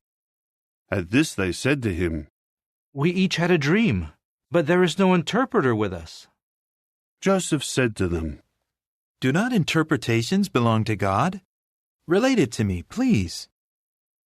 So the chief cupbearer related his dream to Joseph, saying to him, "In my dream there was a vine before me, and on the vine there were 3 twigs, and as it was sprouting shoots, it blossomed, and its clusters ripened into grapes. And Pharaoh's cup was in my hand, and I took the grapes and squeezed them out into Pharaoh's cup. After that, I put the cup in Pharaoh's hand." Then Joseph said to him, "This is its interpretation. The 3 twigs are 3 days. 3 days from now, Pharaoh will bring you out, restoring you to your office, and you will put Pharaoh's cup into his hand as you did before when you were his cupbearer, Nevertheless, you must remember me when things go well with you. Please, show me loyal love and mention me to Pharaoh in order to get me out of this place. I was, in fact, kidnapped from the land of the Hebrews, and I have not done anything here for which they should put me in prison." When the chief baker saw that Joseph had interpreted something good, he said to him, "I too was in my dream, and there were 3 baskets of white bread on my head. And in the top basket there were all sorts of baked goods for Pharaoh, and there were birds eating them out of the basket on top of my head." Then Joseph answered, "This is its interpretation. The 3 baskets are 3 days. 3 days from now, Pharaoh will behead you and will hang you on a stake, and the birds will eat your flesh from you." Now the 3rd day was Pharaoh's birthday, and he made a feast for all his servants. And he brought out both the chief cupbearer and the chief baker in the presence of his servants. And he returned the chief cupbearer to his post of cupbearer, and he continued to hand the cup to Pharaoh. But he hanged the chief baker, just as Joseph had interpreted to them. However, the chief cupbearer did not remember Joseph. He kept forgetting him. Chapter 41. At the end of 2 full years, Pharaoh dreamed that he was standing by the Nile River, and there, coming up from the river, were 7 fine-looking fat cows, and they were feeding on the Nile grass. There were 7 other cows that looked ugly and thin, coming up after them from the Nile, and they stood alongside the fat cows by the bank of the Nile. Then the ugly, thin cows began to eat up the 7 fine-looking fat cows. At this, Pharaoh woke up. Then he went back to sleep and had a second dream. There were 7 ears of grain coming up on one stalk, full and choice. And growing up after them were 7 ears of grain that were thin and scorched by the east wind. And the thin ears of grain began to swallow up the 7 full and choice ears of grain. At this Pharaoh woke up and realized that it was a dream. But in the morning his spirit became agitated. So he sent for all the magic-practicing priests of Egypt and all her wise men. Pharaoh related his dreams to them, but there was no one who could interpret them for Pharaoh. At that the chief cupbearer spoke with Pharaoh, saying, "I am confessing my sins today. Pharaoh was indignant at his servants, so he committed me to the jail of the house of the chief of the guard, both me and the chief baker. After that, we each had a dream on the same night. He and I each had a dream with its own interpretation. And there with us was a young Hebrew man, a servant of the chief of the guard. When we related them to him, he interpreted for us the meaning of each dream. It happened exactly as he had interpreted to us. I was restored to my office, but the other man was hanged." So Pharaoh sent for Joseph, and they brought him quickly from the prison. He shaved and changed his clothes, and went in to Pharaoh. Then Pharaoh said to Joseph, "I had a dream, but there is no one to interpret it. Now I have heard it said about you that you can hear a dream and interpret it." At this Joseph answered Pharaoh, "I need not be considered. God will speak concerning Pharaoh's welfare." Pharaoh went on to say to Joseph, "In my dream, I was standing on the bank of the Nile River, and there, coming up from the Nile, were 7 fine-looking fat cows, and they began to feed on the Nile grass. And there were 7 other cows coming up after them, poor and very bad-looking and thin. I have never seen such bad-looking cows in all the land of Egypt. And the skinny bad cows began to eat up the first 7 fat cows. But when they had consumed them, no one could have known that they had done so, since their appearance was just as bad as at the start. At that I woke up. After that, I saw in my dream 7 ears of grain coming up on one stalk, full and choice. Growing up after them were 7 ears of shriveled grain, thin and scorched by the east wind. Then the thin ears of grain began to swallow up the 7 choice ears of grain. So I told it to the magic-practicing priests, but there was no one who could explain it to me. Then Joseph said to Pharaoh, The dreams of Pharaoh are one and the same. The true God has told to Pharaoh what he will do. The 7 good cows are 7 years. Likewise, the 7 good ears of grain are 7 years. The dreams are one and the same. The 7 skinny and bad cows that came up after them are 7 years, and the 7 empty ears of grain, scorched by the east wind, will prove to be 7 years of famine. This is just as I told to Pharaoh. The true God has caused Pharaoh to see what he will do. There are to be 7 years of great abundance in all the land of Egypt. But 7 years of famine will certainly arise after them, and all the abundance in the land of Egypt will certainly be forgotten, and the famine will exhaust the land. And the previous abundance in the land will not be remembered because of the famine afterward, for it will be very severe. The dream was given twice to Pharaoh because the matter has been firmly established by the true God, and the true God will soon carry it out. So now, let Pharaoh look for a man who is discreet and wise, and place him over the land of Egypt. Let Pharaoh take action and appoint overseers in the land, and he should collect 1/5 of the produce of Egypt during the 7 years of abundance. And let them collect all the food during these coming good years, and let them stockpile grain under Pharaoh's authority, as food to be stored in the cities and safeguarded there. The food should serve as a supply for the land, for the 7 years of famine that will occur in the land of Egypt, so that the land may not perish in the famine. This proposal seemed good to Pharaoh and all his servants.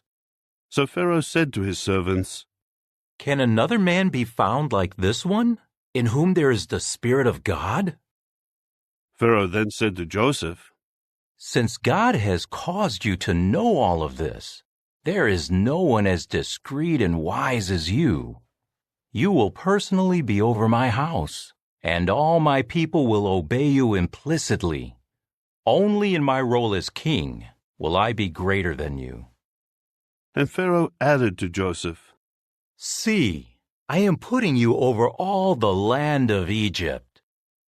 Then Pharaoh removed his signet ring from his own hand and put it on Joseph's hand, and clothed him with garments of fine linen, and placed a necklace of gold around his neck.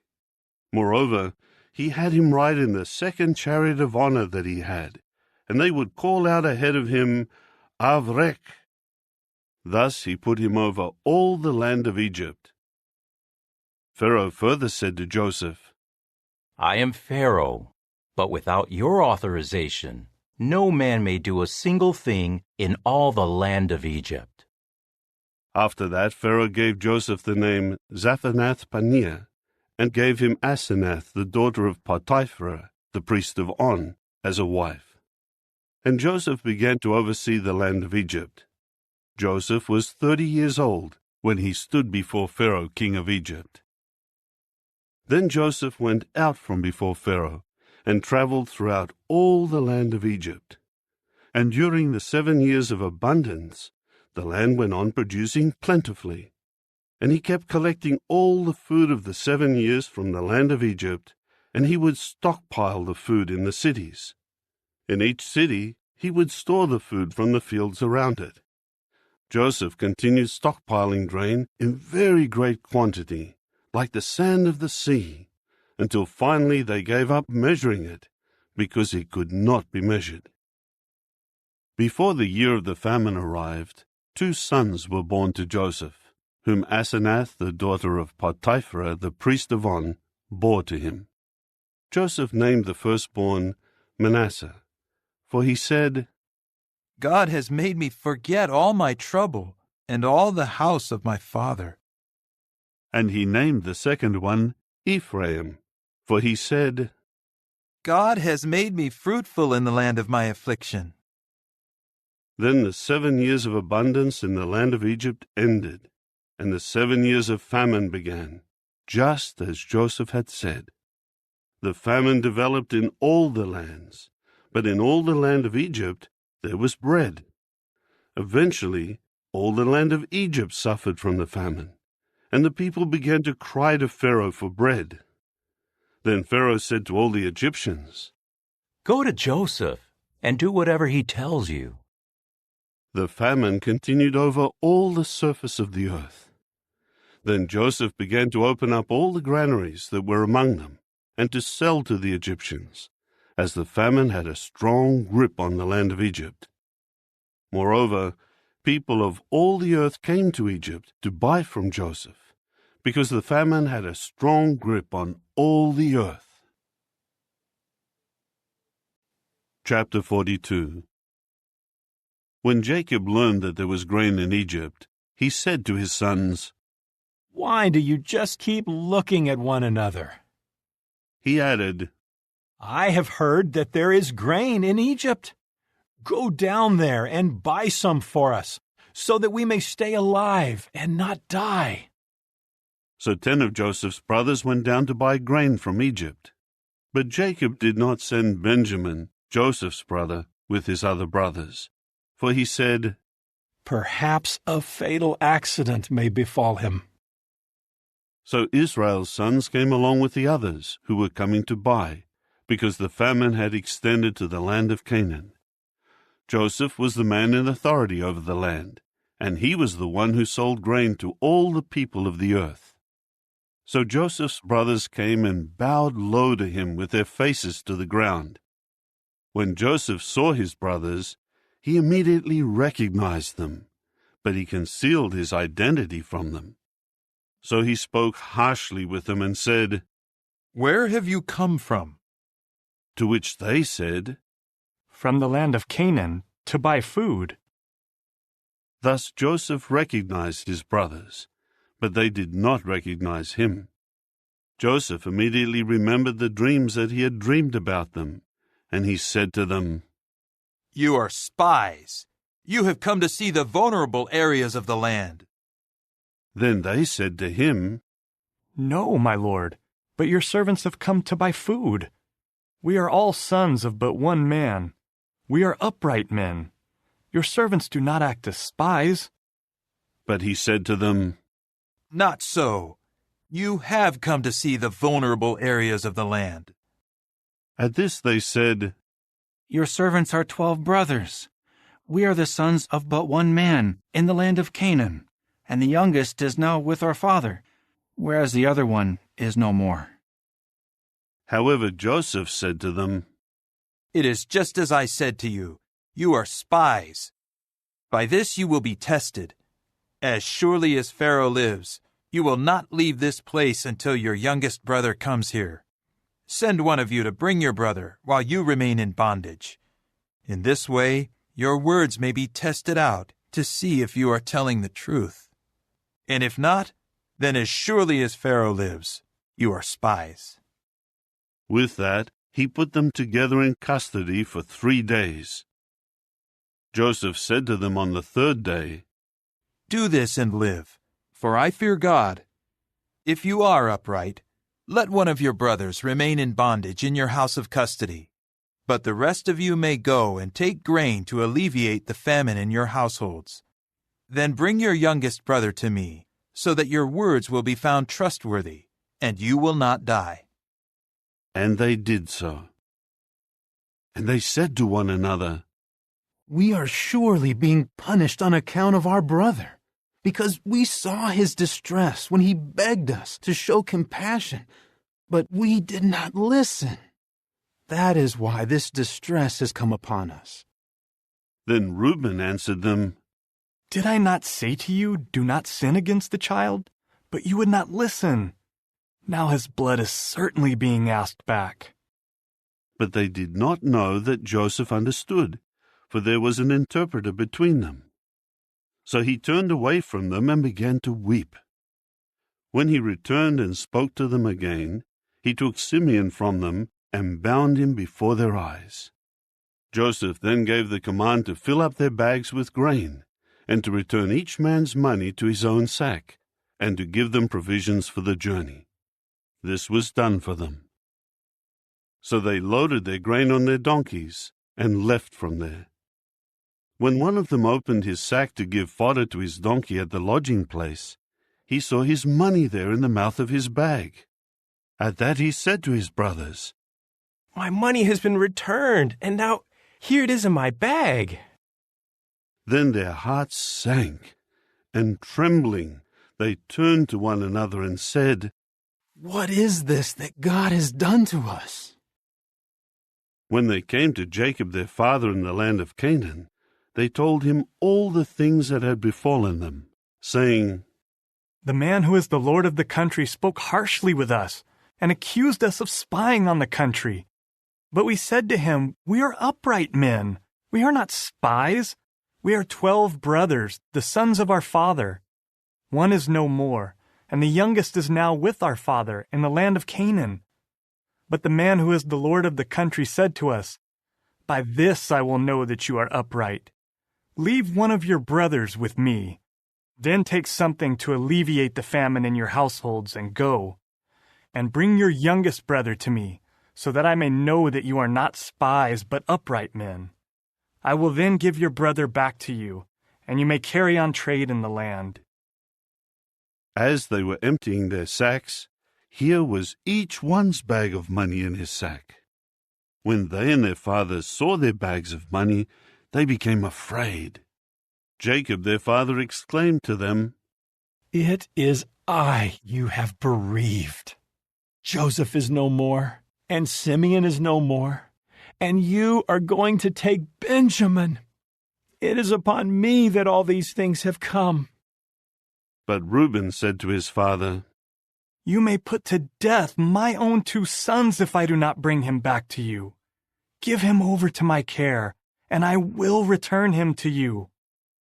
However, he said, "My son will not go down with you, because his brother is dead, and he alone is left. If a fatal accident should befall him on the journey you would make, then you would certainly bring down my gray hairs to the grave in grief." Chapter 43. Now the famine was severe in the land. So when they had finished eating the grain they had brought from Egypt, their father said to them, "Return and buy a little food for us."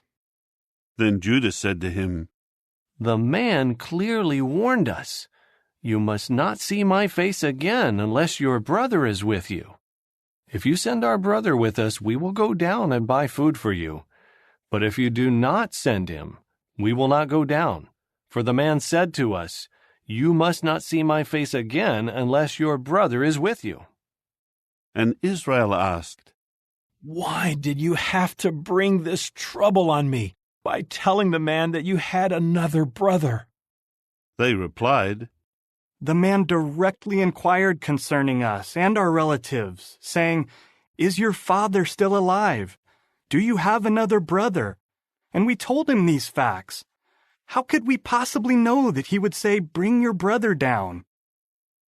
Judah then urged Israel his father, "Send the boy with me, and let us go on our way, so that we may live and not die, we and you and our children. I will be a guarantee for his safety. You may hold me responsible. If I fail to return him to you and present him to you, I will have sinned against you for all time. But if we had not delayed, we could have been there and back twice by now." So Israel their father said to them, "If it must be so, then do this. Take the finest products of the land in your bags and carry them down to the man as a gift. A little balsam, a little honey, labdanum, resinous bark, pistachio nuts, and almonds. Take double the money with you, and also take back the money that was returned in the mouth of your bags. Maybe it was a mistake. Take your brother and go. Return to the man. May God Almighty grant you pity from the man, so that he may release to you your other brother and Benjamin. But as for me, if I must be bereaved, I will be bereaved." So the men took this gift, and they took double the money in their hand, and Benjamin. Then they rose and went on their way down to Egypt, and again stood before Joseph. When Joseph saw Benjamin with them, he at once said to the man who was over his house, "Take the men to the house, and slaughter animals and prepare the meal, for the men are to eat with me at noon." Immediately the man did just as Joseph had said, and he took them to Joseph's house. But the men became afraid when they were taken to Joseph's house, and they began to say, "It is because of the money that was returned in our bags the last time that we are being brought here. Now they will attack us and make us slaves and take our donkeys." So they approached the man who was over Joseph's house and spoke to him at the entrance of the house. They said, "Pardon us, my lord. We did come down the first time to buy food.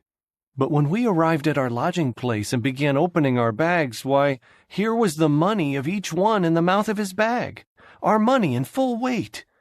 So we would like to return it personally. And we have brought more money to buy food. We do not know who placed our money in our bags." Then he said, "It is all right. Do not be afraid. Your God and the God of your father put treasure in your bags. Your money came first to me."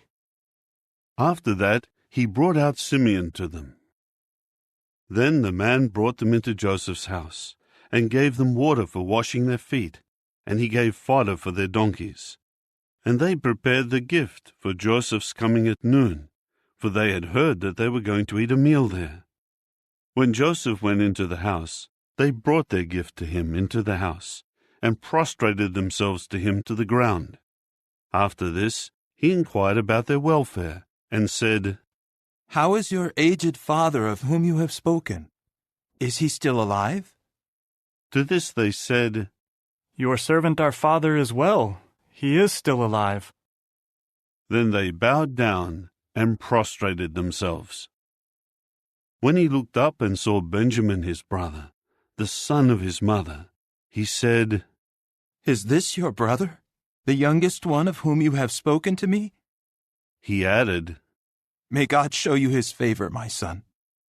Joseph then hurried out, because he was overcome with emotion for his brother, and he looked for a place to weep. So he went into a private room and gave way to tears there. After that, he washed his face and went out, now in control of himself. And he said, "Serve the meal." They served him by himself, and them by themselves, and the Egyptians with him ate by themselves. For the Egyptians could not eat a meal with the Hebrews, because that is a detestable thing to the Egyptians. The brothers were seated before him, the firstborn according to his right as firstborn, and the youngest according to his youth. And they kept looking at one another in amazement. He kept sending portions of food from his table to theirs, but he increased Benjamin's portion 5 times the size of the portions of all the others. So they continued banqueting and drinking with him to the full. Chapter 44. Later he commanded the man who was over his house, "Fill the bags of the men with as much food as they can carry, and place the money of each one in the mouth of his bag. But you must place my cup, the silver cup, in the mouth of the bag of the youngest, along with the money for his grain." So he did as Joseph had instructed. In the morning, when it had become light, the men were sent away with their donkeys. They had not gone far from the city, when Joseph said to the man who was over his house, "Get up, chase after the men. When you overtake them, say to them, 'Why have you repaid bad for good? Is not this what my master drinks from, and uses to read omens expertly? It is a wicked thing you have done.'" So he overtook them, and spoke these words to them. But they said to him, "Why does my lord say such a thing? It is unthinkable that your servants would do anything like this. Why, the money that we found in the mouth of our bags, we brought back to you from the land of Canaan. How then could we steal silver or gold from the house of your master? If it is found with one of your slaves, let him die, and the rest of us will also become slaves to my master. So he said, Let it be as you say. The one with whom it is found will become my slave, but the rest of you will be innocent. With that, each one quickly lowered his bag to the ground and opened it. He searched carefully, starting with the oldest and finishing with the youngest. Finally, the cup was found in Benjamin's bag. Then they ripped their garments apart, and each of them lifted his load back onto his donkey and returned to the city. When Judah and his brothers went into Joseph's house, he was still there, and they fell to the ground before him. Joseph said to them, What is this deed that you have done? Did you not know that a man like me can expertly read omens? At this Judah replied, What can we say to my master? What can we speak? And how can we prove ourselves righteous? The true God has found out the error of your slaves. We are now slaves to my master, both we and the one in whose hand the cup was found. However, he said, It is unthinkable for me to do this. The man in whose hand the cup was found is the one who will become a slave to me.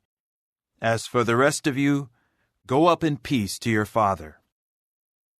Judah now approached him and said, I beg you, my master, please let your slave speak a word in my master's ears, and do not become angry with your slave, for you are like Pharaoh himself.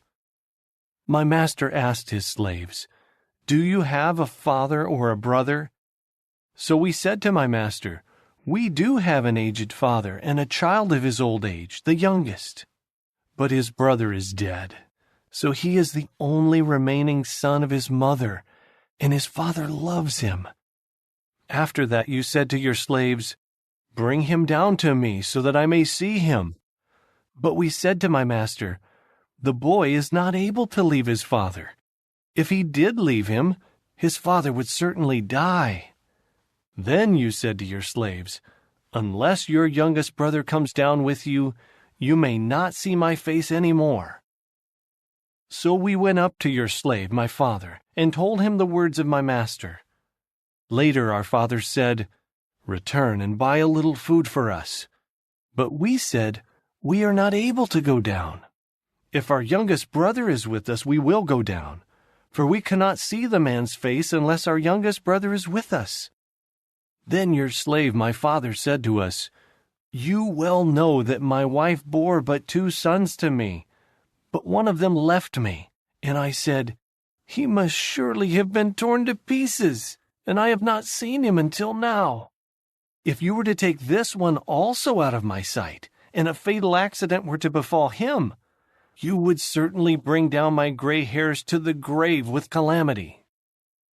And now, if I return to your slave my father without the boy along with us, since his own life is bound up with this one's life, then as soon as he sees that the boy is not there, he will die, and your slaves will indeed bring down the gray hairs of your slave our father to the grave in grief. Your slave gave a guarantee to my father for the boy, saying, If I fail to bring him back to you, then I will have sinned against my father forever. So now, please, let your slave stay instead of the boy as my master's slave, in order that the boy may return with his brothers. How can I return to my father without the boy along with me? I could not bear looking on when this calamity befalls my father. Chapter 45.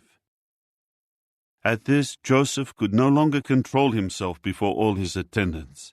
So he cried out, Have everyone leave me. No one else stayed with him, while Joseph made himself known to his brothers. Then he began to weep so loudly that the Egyptians heard it, and Pharaoh's house heard it. Finally Joseph said to his brothers, I am Joseph.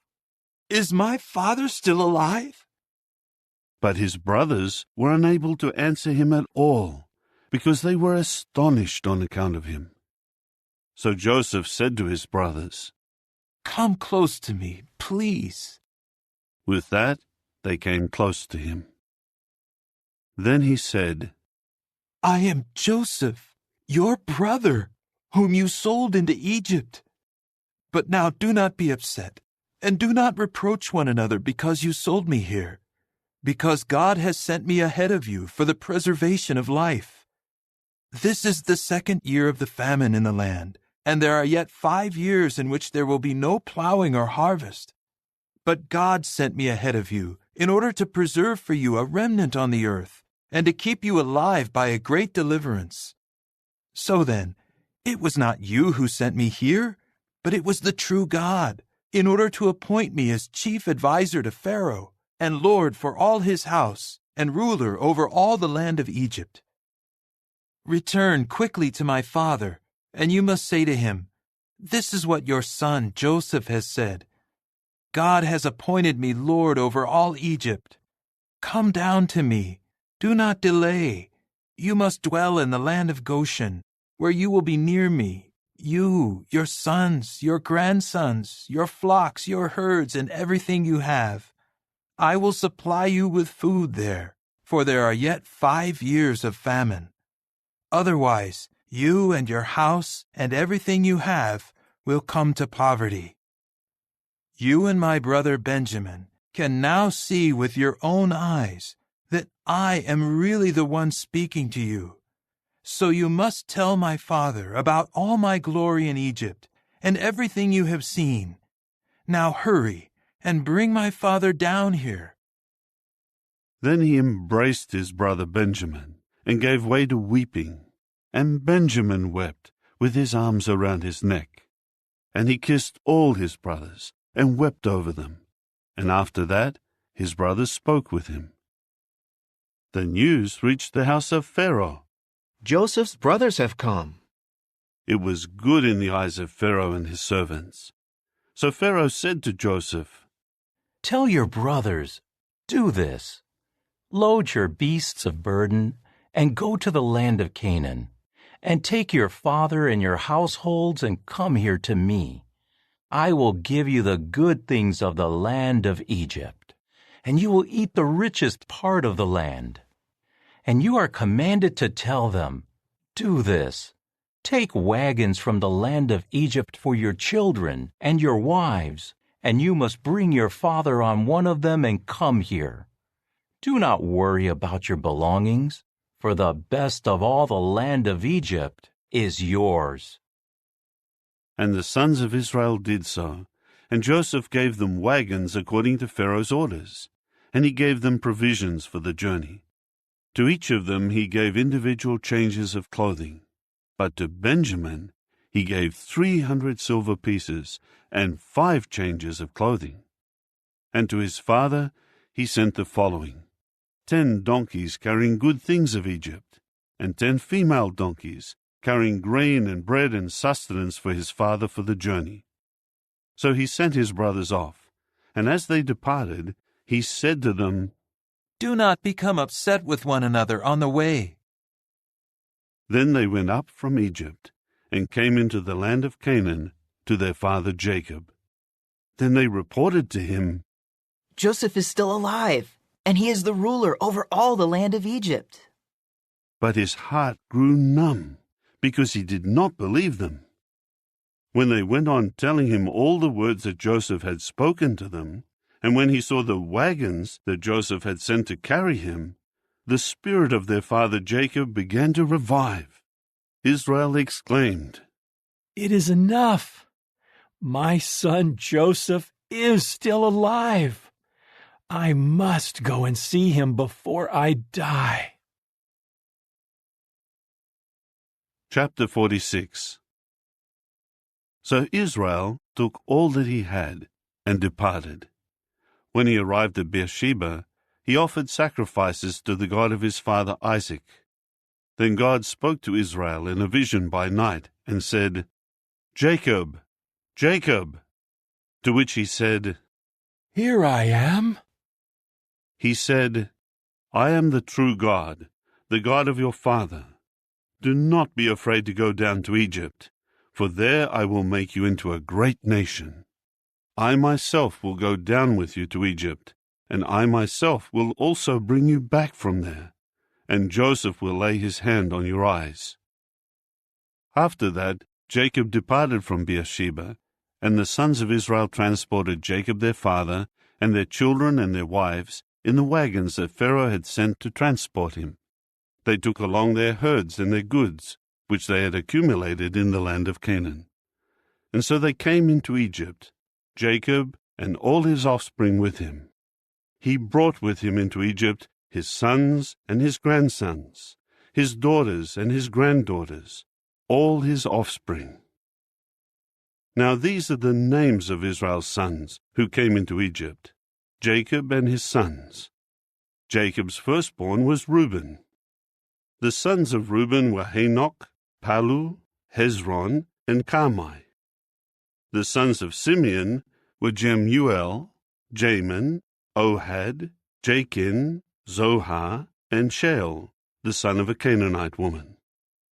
The sons of Levi were Gershon, Kohath, and Merari. The sons of Judah were Onan, Shelah, Perez, and Zerah. However, and Onan died in the land of Canaan. The sons of Perez came to be Hezron and Hamul. The sons of Issachar were Tola, Puvah, Yob, and Shimron. The sons of Zebulun were Sered, Elon, and Jaliel. These are the sons of Leah, whom she bore to Jacob in Paddan Aram, together with his daughter Dinah. All his sons and his daughters numbered 33. The sons of Gad were Ziphion, Haggai, Shunai, Esbon, Eri, Arodi, and Areli. The sons of Asher were Imnah, Ishva, Ishvi, and Beriah, and their sister was Serah. The sons of Beriah were Heber and Malchiel. These are the sons of Zilpah, whom Laban gave to his daughter Leah. She bore these to Jacob, 16 persons in all. The sons of Jacob's wife Rachel were Joseph and Benjamin. There were born to Joseph in the land of Egypt Manasseh and Ephraim, whom Asenath, the daughter of Potiphera, the priest of On, bore to him. The sons of Benjamin were Bela, Becher, Ashbel, Gera, Naaman, Ehi, Rosh, Muppim, Huppim, and Ard. These are the sons of Rachel, who were born to Jacob, 14 persons in all. The son of Dan was Hushim. The sons of Naphtali were Jaziel, Guni, Jezer, and Shillem. These are the sons of Bilhah, whom Laban gave to his daughter Rachel. She bore these to Jacob, 7 persons in all. All those who descended from Jacob and went into Egypt with him, aside from the wives of Jacob's sons, were 66. Joseph's sons, who were born to him in Egypt, were 2. All the people of the house of Jacob, who came into Egypt, were 70. Jacob sent Judah ahead to tell Joseph that he was on the way to Goshen. When they came into the land of Goshen, Joseph had his chariot prepared and went up to meet Israel his father at Goshen. When he presented himself to him, he at once embraced him and wept for some time. Then Israel said to Joseph, "Now I am ready to die. I have seen your face and know that you are still alive." Joseph then said to his brothers and to his father's household, "Let me go up and report to Pharaoh and tell him, 'My brothers and my father's household who are in the land of Canaan have come here to me. The men are shepherds, and they raise livestock, and they have brought their flocks and their herds and all that they have.' When Pharaoh calls you and asks, 'What is your occupation?' you must say, 'Your servants have raised livestock from our youth until now, both we and our forefathers, so that you may dwell in the land of Goshen, for every herder of sheep is detestable to the Egyptians. Chapter 47. So Joseph went and reported to Pharaoh, My father and my brothers and their flocks and their herds and all that they possess have come from the land of Canaan, and they are in the land of Goshen. He took 5 of his brothers and presented them to Pharaoh. Pharaoh said to his brothers, What is your occupation? They replied to Pharaoh, Your servants are herders of sheep, both we and our forefathers. Then they said to Pharaoh, We have come to reside as foreigners in the land, because there are no pastures for the flock of your servants, for the famine is severe in the land of Canaan. So please, let your servants dwell in the land of Goshen. At that Pharaoh said to Joseph, Your father and your brothers have come here to you. The land of Egypt is at your disposal. Have your father and your brothers dwell in the very best part of the land. Let them dwell in the land of Goshen. And if you know of any capable men among them, put them in charge of my livestock. Then Joseph brought in Jacob his father, and presented him to Pharaoh. And Jacob blessed Pharaoh. Pharaoh asked Jacob, How old are you? Jacob said to Pharaoh, The years of my wanderings are 130. Few and distressing the years of my life have been, and they are not as long as the years of the lives of my forefathers during their wanderings. After that, Jacob blessed Pharaoh and went out from before him. So Joseph saddled his father and his brothers, and he gave them a possession in the land of Egypt, in the very best part of the land, in the land of Ramesses, just as Pharaoh had commanded. And Joseph kept supplying his father and his brothers and the entire household of his father with food, according to the number of their children.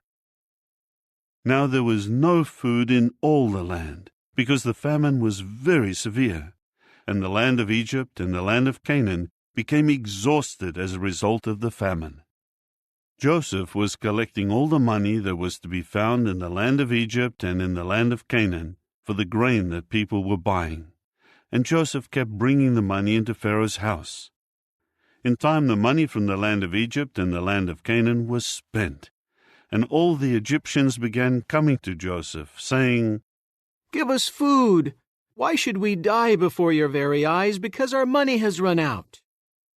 Then Joseph said, If your money has run out, hand over your livestock, and I will give you food in exchange for your livestock.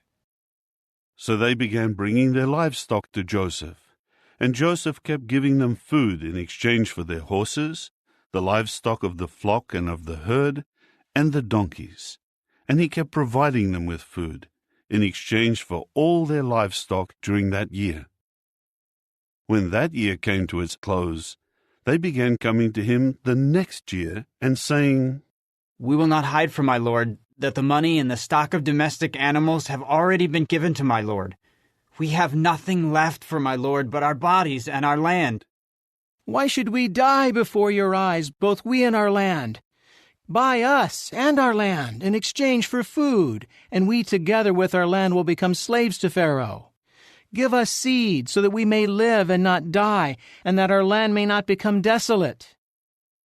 Joseph then bought all the land of the Egyptians for Pharaoh, because every Egyptian sold his field, for the famine was very severe, and the land became Pharaoh's. Then he moved the people into cities, from one end of the territory of Egypt to its other end. Only the land of the priests he did not buy, because the rations for the priests were from Pharaoh, and they lived on their rations that Pharaoh gave them. That is why they did not sell their land. Then Joseph said to the people, See, I have today bought you and your land for Pharaoh. Here is seed for you, and you must sow the land with it. When it produces, give 1/5 to Pharaoh, but 4 parts will be yours, as seed for the field, and as food for you and for those in your houses and for your children to eat. So they said, You have preserved our lives. Let us find favor in the eyes of my Lord, and we will become slaves to Pharaoh." Then Joseph made it a decree, which is valid until today over the land of Egypt, that a fifth belongs to Pharaoh. It was only the land of the priests that did not become Pharaoh's. Israel continued to dwell in the land of Egypt, in the land of Goshen, and they settled in it, and were fruitful and increased greatly. And Jacob lived on in the land of Egypt for 17 years, so that the days of Jacob's life came to be 147 years. The time was approaching for Israel to die, so he called his son Joseph and said, "If now I have found favor in your eyes, place your hand, please, under my thigh, and show loyal love and faithfulness to me. Please, do not bury me in Egypt. When I die, you must carry me out of Egypt and bury me in the grave of my forefathers." Accordingly, he said, "I will do just as you say."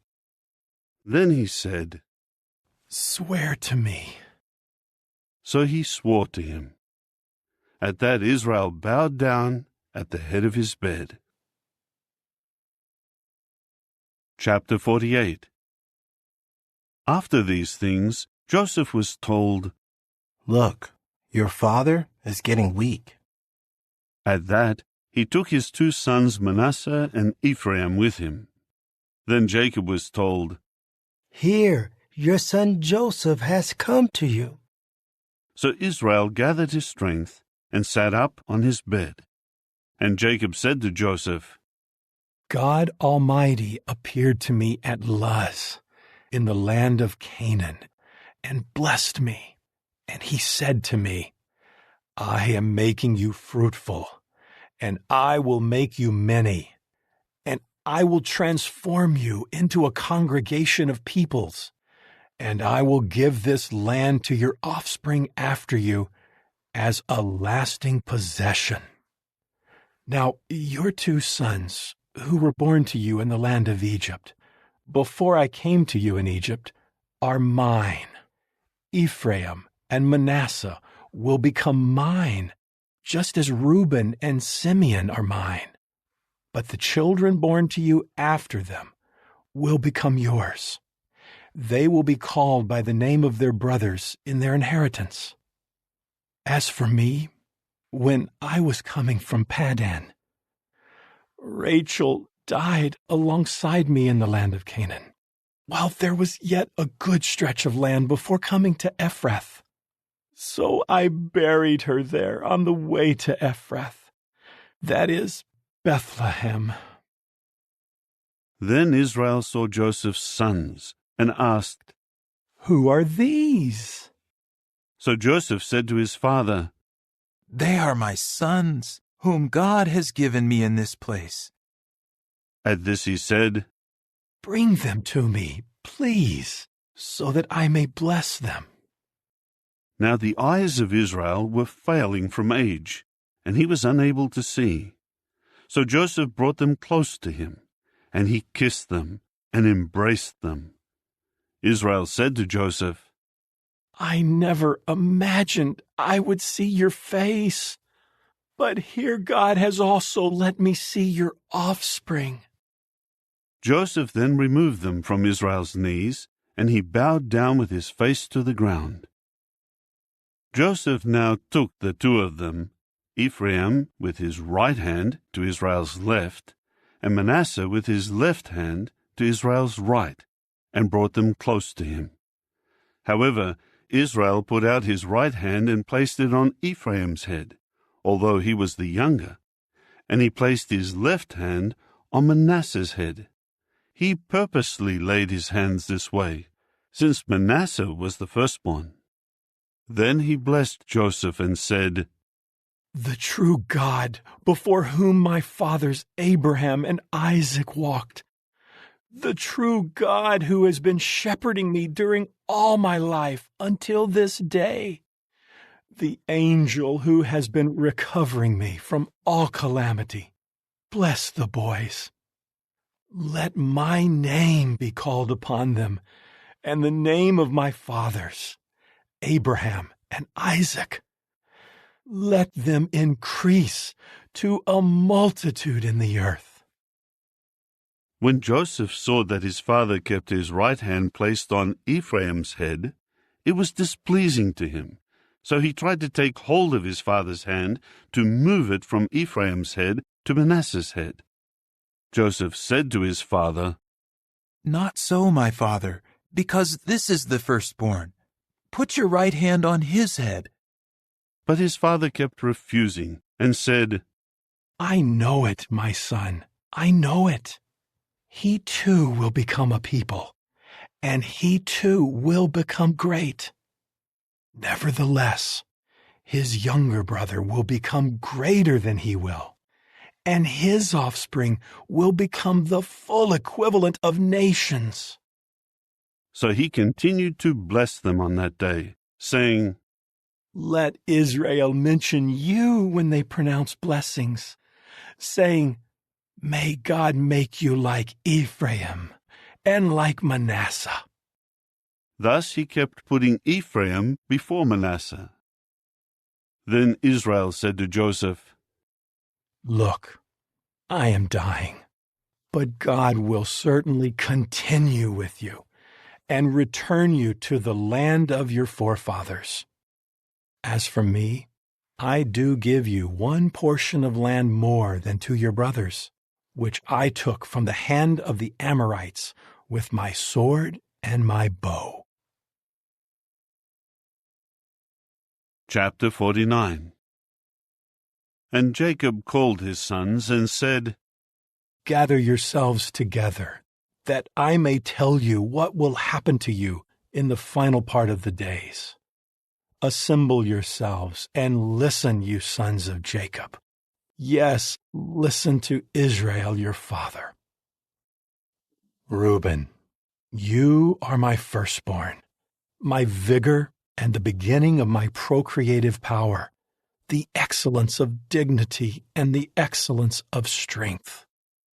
With recklessness like turbulent waters, you will not excel, because you have gone up to your father's bed. At that time you defiled my bed. He actually went onto it.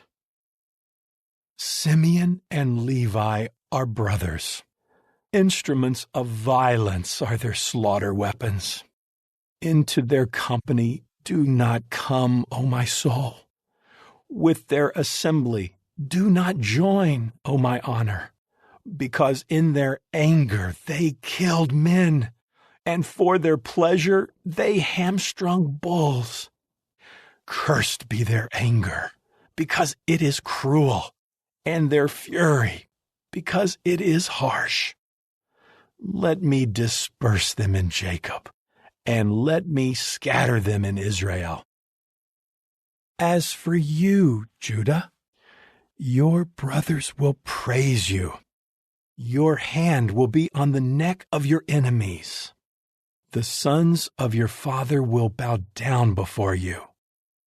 Judah is a lion cub. From the prey, my son, you will certainly go up. He has crouched down and stretched himself out like a lion. And like a lion, who dares rouse him? The scepter will not depart from Judah, neither the commander's staff from between his feet, until Shiloh comes, and to him the obedience of the peoples will belong.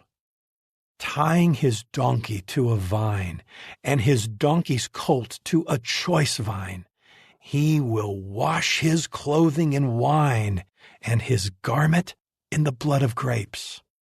Dark red are his eyes from wine, and his teeth are white from milk.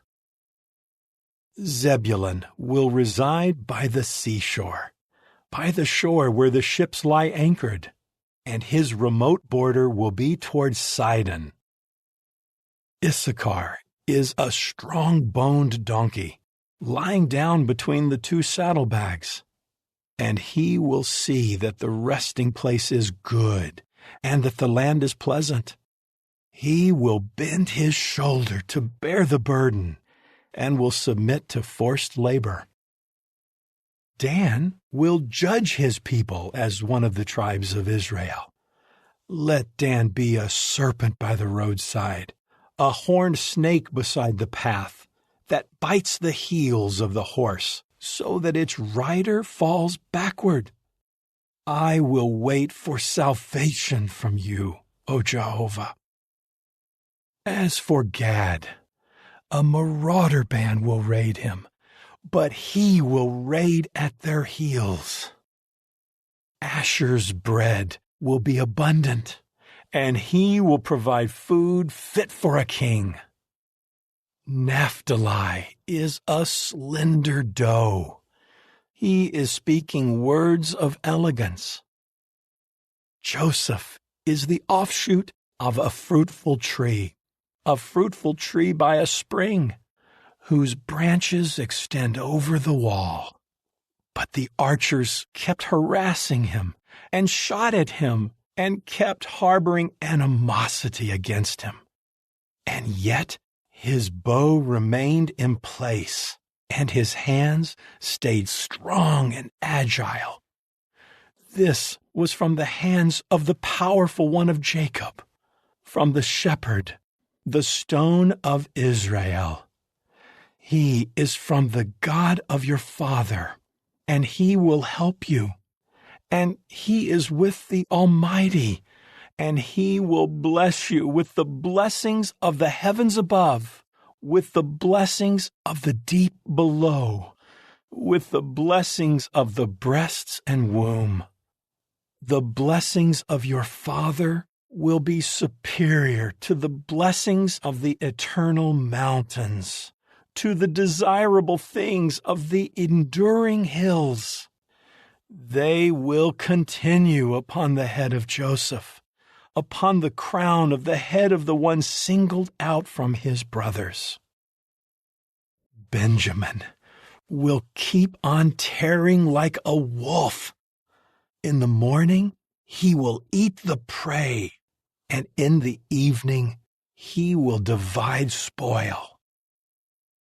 All of these are the 12 tribes of Israel, and this is what their father said to them when he was blessing them. He gave each of them an appropriate blessing. After that, he gave these commands to them. I am being gathered to my people. Bury me with my fathers in the cave that is in the field of Ephron the Hittite, the cave in the field of Machpelah, in front of Mamre in the land of Canaan, the field that Abraham purchased from Ephron the Hittite as a property for a burial place. There they buried Abraham and his wife Sarah. There they buried Isaac and his wife Rebekah. And there I buried Leah. The field and the cave that is in it were purchased from the sons of Heth. Thus Jacob finished giving these instructions to his sons. Then he drew his feet up onto the bed and breathed his last and was gathered to his people. Chapter 50. Joseph then threw himself on his father and wept over him and kissed him. After that, Joseph commanded his servants, the physicians, to embalm his father. So the physicians embalmed Israel, and they took the full 40 days for him, for this is the full period for the embalming, and the Egyptians continued to shed tears for him 70 days. When the days of mourning for him passed, Joseph spoke to Pharaoh's court, saying, If I have found favor in your eyes, give this message to Pharaoh. My father made me swear, saying, Look, I am dying. You are to bury me in my burial place, which I have excavated in the land of Canaan. Please, let me go up and bury my father, after which I will return. Pharaoh replied, Go and bury your father, just as he made you swear. So Joseph went up to bury his father, and all of Pharaoh's servants went with him, the elders of his court, and all the elders of the land of Egypt, and all of Joseph's household, and his brothers, and the household of his father. Only their little children and their flocks and their herds they left in the land of Goshen. Chariots and horsemen also went up with him, and the camp was very numerous. Then they came to the threshing floor of Atad, which is in the region of the Jordan, and there they carried on a very great and bitter mourning, and he kept mourning for his father 7 days. The inhabitants of the land, the Canaanites, saw them mourning at the threshing floor of Atad, and they exclaimed, This is a great mourning for the Egyptians. That is why it was named Abel Mizraim, which is in the region of the Jordan. So his sons did for him exactly as he had instructed them. His sons carried him into the land of Canaan, and buried him in the cave of the field of Machpelah, the field in front of Mamre, that Abraham had purchased from Ephron the Hittite, as property for a burial place. After he buried his father, Joseph returned to Egypt with his brothers, and all those who had gone with him to bury his father. When Joseph's brothers saw that their father was dead, they said, It may be that Joseph is harboring animosity against us, and that he will repay us for all the evil that we did to him. So they sent a message to Joseph in these words, Your father gave this command before his death. This is what you are to say to Joseph. I beg you, please pardon the transgression of your brothers and the sin they committed in bringing such harm to you. Now, please pardon the transgression of the servants of your father's God. And Joseph wept when they spoke to him. Then his brothers also came and fell down before him and said, Here we are as slaves to you. Joseph said to them, Do not be afraid. Am I in the place of God? Although you meant to harm me, God intended it to turn out well and to preserve many people alive as he is doing today. So now do not be afraid. I will keep supplying you and your little children with food. Thus he comforted them and spoke reassuringly to them. And Joseph continued to dwell in Egypt, he and the household of his father, and Joseph lived for 110 years. Joseph saw the third generation of Ephraim's sons, also the sons of Machir, Manasseh's son. They were born upon Joseph's knees. At length Joseph said to his brothers, I am dying, but God will without fail turn his attention to you, and he will certainly bring you up out of this land, to the land about which he swore, to Abraham, to Isaac, and to Jacob. So Joseph made the sons of Israel swear, saying, God will without fail turn his attention to you. You must take my bones up out of here. And Joseph died at the age of 110, and they had him embalmed, and he was put in a coffin in Egypt.